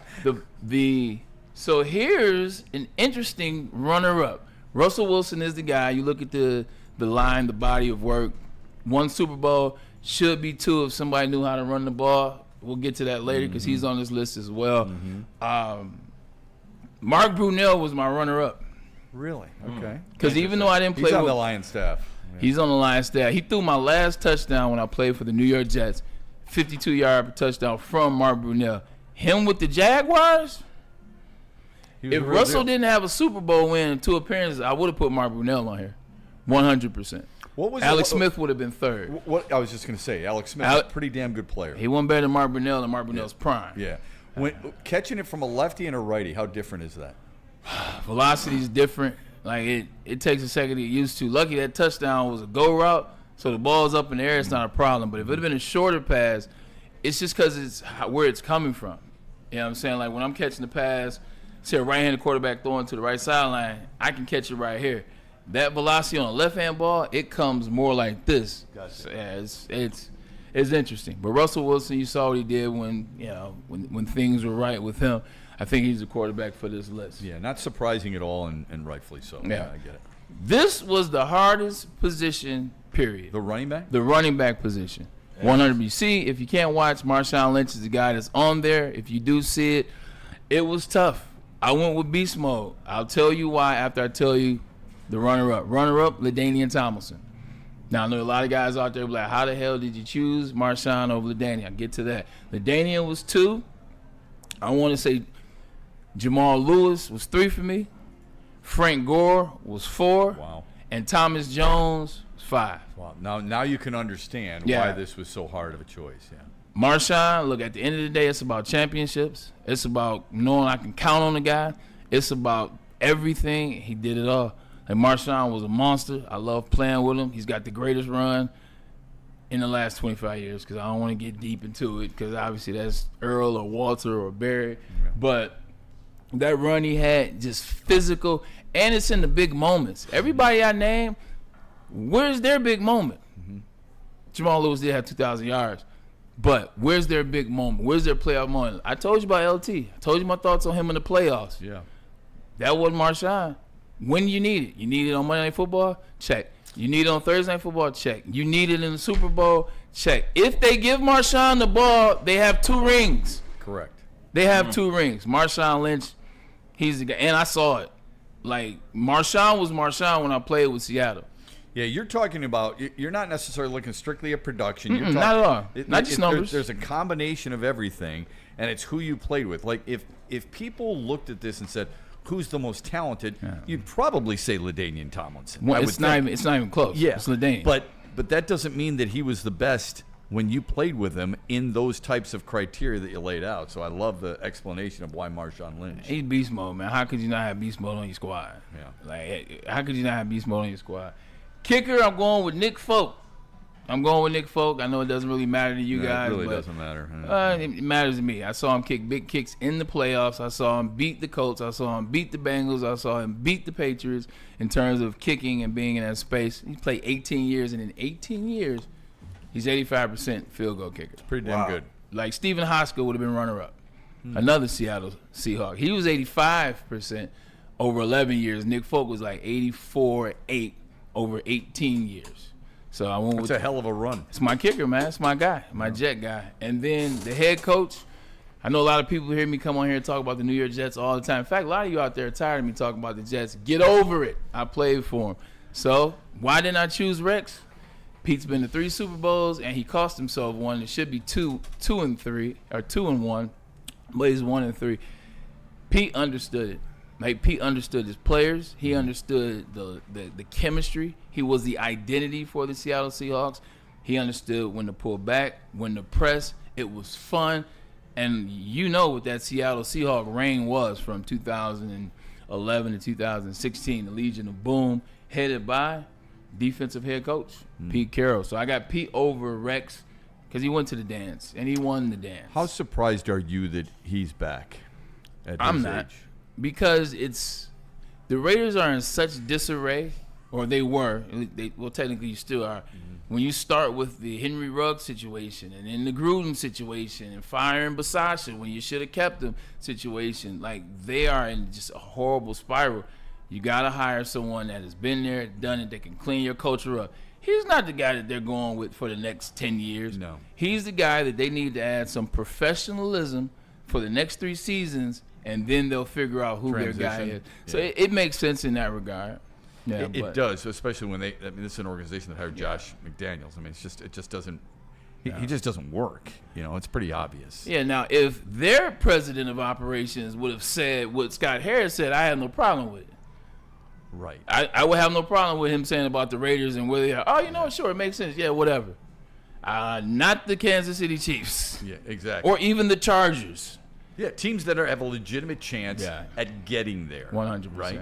That's fascinating. I love the Braylon 11. You're going to get to your best 11 defense next week. Next week sometime. You threw something out there that I didn't even think about. Just doing the players that I played against. Because that running back is easy if it's players I played against. Sorry, Marshawn, you about to get don't bumped. give it away. I'm not. I'm just saying, sorry, Marshawn, you're going to get bumped. Yeah, because we're absolutely going to do that. I think a Lions edition would be fun, too. The different Lions players you played against, man. I think that would be cool. That would be fun. Who would be the third receiver would be the interesting one. That you played against? No. He said do a Lions one. I instantly went to who would be the third receiver. We know who 1 and 2 is. You're saying Calvin and Herman? I'm saying yes. Okay. 100%. Yeah. All right. No. I'm old school. Hey, because if we're gonna do all time Lions, he was about to have a conniption if he thought it was Amon-Ra St. Brown. Absolutely. Yeah. Okay. Yeah. No. It's Herm. Herm should be in Canton. I agree. So no, it's Herm. I don't disagree with that. I like Amon-Ra St. Brown. Don't take. But if you're gonna go with them two, but he's not even close to the other two. So I'm not gonna let's be careful here. We have some fun here, but that'll be a lot of fun. We can do the Lions, we can do the division, we can do the best division. We can carry this out. This team could do some damage. Hell yeah! I mean, if that were my team, I'd be ordering Super Bowl tickets. This team would be nice. I don't know where the weakness is, to be honest with you. I really don't. The only thing just throw it up to 1-7. Crabtree and Santonio, they will have an issue on who's getting passes. Well, somebody else might have an issue on who's getting passes too. I didn't care. I was talking about Vernon Davis. Oh, nah. I didn't care. Vern was actually cool because he's not used to getting the ball. Yeah. Because playing the 49ers, they pass him sometimes, but this will work. Yeah, I like this. That's well thought out. I do enjoy a good discussion about the offensive line. So I love your stories about those guys and up front, and I'm glad that's a damn good offensive line. I'm glad you took Damian Woody. That offensive line has 3 Hall of Famers on it. Nick could get in 100%. Faneca will probably be one of those. Eric Allen, how Eric Allen just got in this year. He should have been in at DB. 100%. 100%. Like Allen Faneca tried to get in like that. Yeah, I think, we talked about that a little bit. Eric Allen's such a really good player. There's so many really good guys, really good players who perhaps didn't win, but were really good players and maybe didn't get the notoriety. Maybe they were overshadowed by certain players. I remember just the other night they had something, or it was last night actually, something on Baltimore bullies. So they had it on Ray Lewis. Did you watch that too? Is that the Netflix about the 2000 Ravens? Yes. I saw that. Okay, and how good they were and as great as Ray Lewis was, and he was great, there's no question. But he did overshadow, and he and Ed Reed, but overshadowed a lot of the other really good players. Starks, McAllister. Yeah, really good players on that team. And I think that's what happens sometimes with certain guys on certain teams where you're kind of like, okay, we know who the focal point is. That's what I love about the Lions, right? It's really hard to pinpoint the focal point. Like, you look at the offense, you look at the defense, which side of the ball is better? Immediately, most people say the offense, don't they? Yeah, 100%. Yeah. Right, but if you look at the defense, you've got 2 top 5 safeties. You got, some would argue, a top 10 linebacker. You've got a top 5 defensive end, and when healthy, you've got a top 10 defensive tackle. That's pretty damn good. And I'm not even counting DJ Reed. DJ Reed could be, he's probably on the outskirts of a top 10 cornerback. I'm probably more like 12. 15, 11. Like yeah. 15, 11. Yeah. So there's something to be said for that. I love the balance that they have in that regard. Yeah, balance is key, man. Like, Ray Lewis is also one of the biggest personalities in NFL history. If Ray Lewis is just a damn good player, I think other players would have got more shine. Like, Luke Kuechly is one of the best linebackers ever played a game, but because of he wasn't a Ray Lewis personality, Thomas Davis gets some shine. You remember that other players were on that team. Josh Norman. Like, I remember more about Josh Norman than Luke Kuechly because what? His mouth, his players, the antics, the things. So sometimes the antics, they take away from other players. Yeah. Let's get to the mailbag. Let's do it. We do it at this time every single day on the Braylon Edwards Show, Monday through Friday, 2 till 4 here on Woodward Sports. Kool-Aid. Yes, sir. Yeah, you know what? It is one of the first ones. I see you in the chat. Ornery U of M dad, he wants to know, Braylon, where'd you get that kicking polo? Right.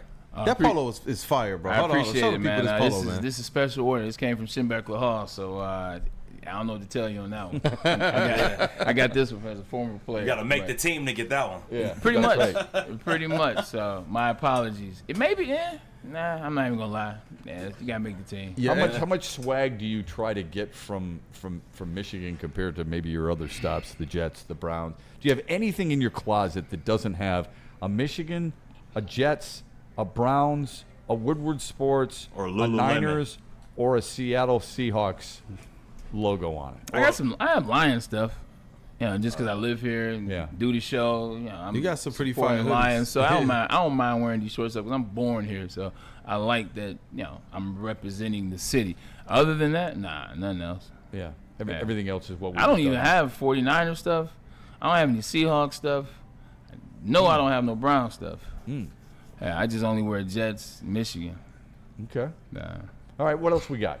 Hey, we got something about the Detroit Pistons. This one's an interesting one, and it's about if Chris Middleton gets bought out, should the Detroit Pistons bring him in?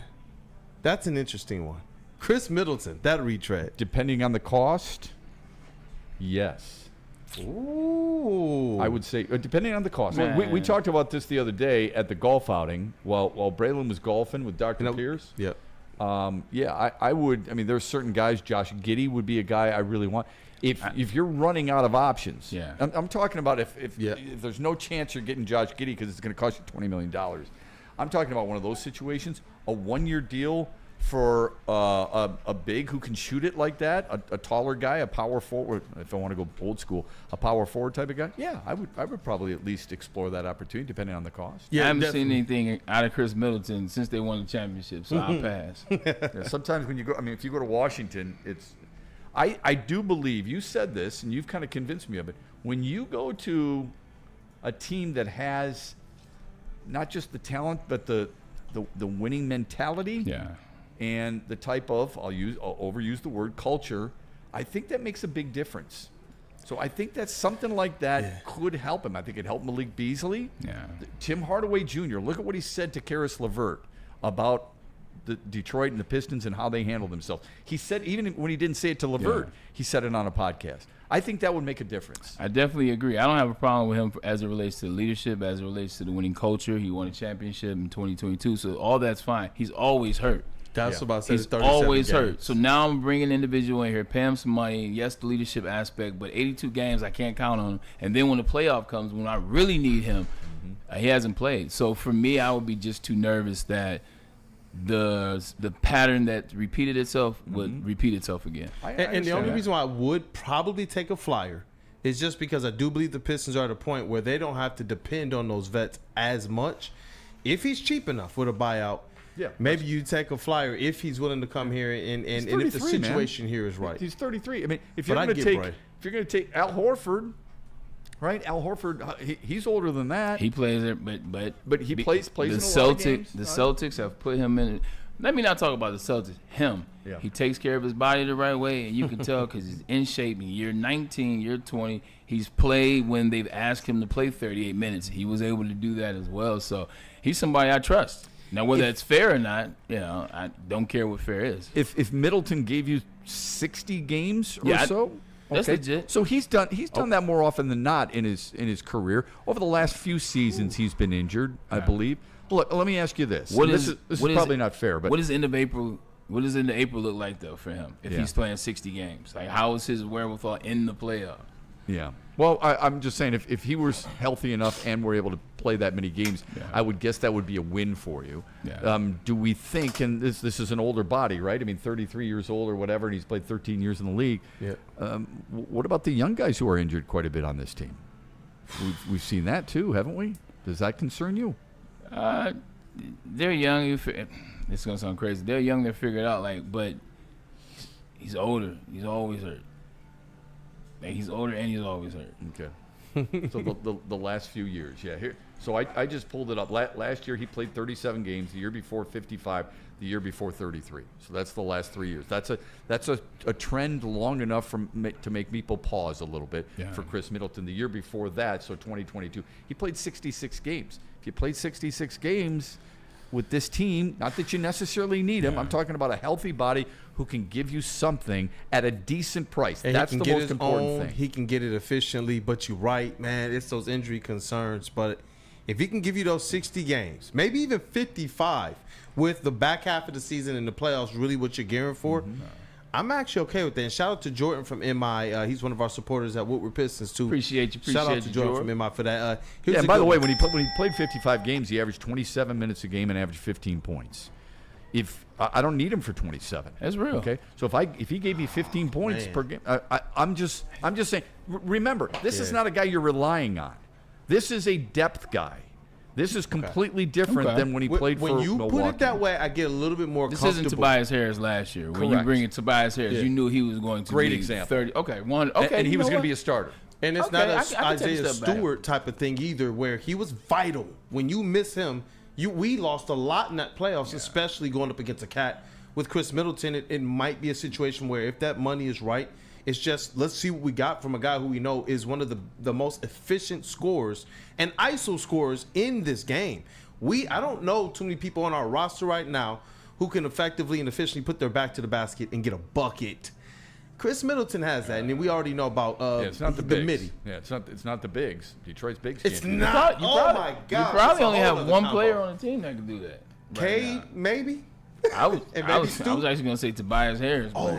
That's about the try. I was going to say that's the three. I was going to say Tobias. Yeah, I was going to say Tobias. Cade's getting. He can, but Tobias. But like Tobias would be the only one that I would say for sure. Yeah. I know doesn't have to look at the rim. Yeah. Agreed. Shout out to Rando Smalls as Rando. well, man. Love you, Rando Smalls, man. Thank you, sir. He says, do you guys think any of the Lions vets could get traded or released? That's a good one. That's a good one. I might have to wait. I might have to answer that one tomorrow. Ooh, Braylon's So you got to sit on it. You got to think about it. Maybe we wait just a little bit. Yeah, I mean, you don't think like that. a Shane Zylstra fits that mold, or a Cody Sorsdale fits that mold, or anything like that. I don't think they're necessarily vets. Not from their too deep. I would say not from their too deep. Like I don't think Tim Patrick's getting released. Okay, I think he's going to take a secondary role from what he's had, but I don't think he's getting released unless. Would they trade him he gets in injured. October if Tesla is playing that well? Depending on what you could get for him. Yeah, like that. Based on the conversation that you said, like, you know what I'm saying, talking about what Tesla was bought in here and what you believe is going to happen. They bought him in here to play. They bought him in here to be that third wide receiver. If they see it early and they didn't have a need, I got traded after the fourth game of the season in 2009. It was, boom, hey, you know what? We're done. Let's send you over here. Jets like, oh, we need a player. We need this player. That could happen. Yeah. And if Dominic Levitt actually does pretty well, suddenly you've got Amon-Ra St. Brown. You've got Jameson Williams. You've got Isaac Tesla. You've got Dominic Levitt. And, Tim Patrick might be that odd man out. I hope not, because he's a really about good dude. Khalif Raymond, who was injured. Well, that's a great point. Khalif Raymond made a lot of plays for them the year before and the year before that. There's your answer. Yeah. If you're looking at a veteran who might be on the way out, that would be the answer. Yeah. Great call. Good catch. Here's another good one here. This is from Dante151. We should probably just name the super chat system and the chat after him. But he asked. I agree. Yeah. he got it going. He said, would you be shocked if the Tigers brought up one of their young players like Kevin McGonigal to play shortstop and keep Javi in center field? Yes, I'd be stunned. Yeah. I don't think that's happening. I think it's a lot different bringing up Jackson Jobe and bringing him out of the bullpen than bringing up a Jackson Jobe and Double-A as your 27th man. Remember, you only get one extra guy call up in September. So we're getting close. And you're getting pretty close. Yeah. Boy. So less than a month. Or was it 1-1? Is it one position player and one pitcher? I'm trying to remember. But either way, I don't think it's going to be Kevin McGonigal. Okay? I mean, it could be. I think it might be somebody with some thump. Yeah. All right? It might be somebody you're going to bring off the bench and you're going to do. I mean, a lot of times what they do is that organization does a really good job of bringing up some young guys to get them around the team to get a feel for that. Yeah. I don't know what the rules are with that. I'll have to look into that. But long-winded answer, I don't think it happens with Kevin McGonigal. But thanks for the super chats. We always appreciate you following us on our social media channels. We're back with you tomorrow afternoon, 2 to 4 here on Woodward Sports. It's the Braylon Edwards Show. No golf. Have a great Thursday, everybody. Ever wonder what goes on inside the game? Deep ball's got a man and got him. Touchdown, Braylon Edwards. Join Braylon Edwards and Shep. Edwards has it. 10-5, touchdown. On the Braylon Edwards Show with Shep. Ball looks in zone. Got Edwards for the touchdown. Where they dive deep into the heart of sports. Weekdays from 2 to 4 p.m., they're bringing you expert analysis, exclusive interviews, and a fresh perspective on the sports you love. Don't miss it, only on the Woodward Sports Network.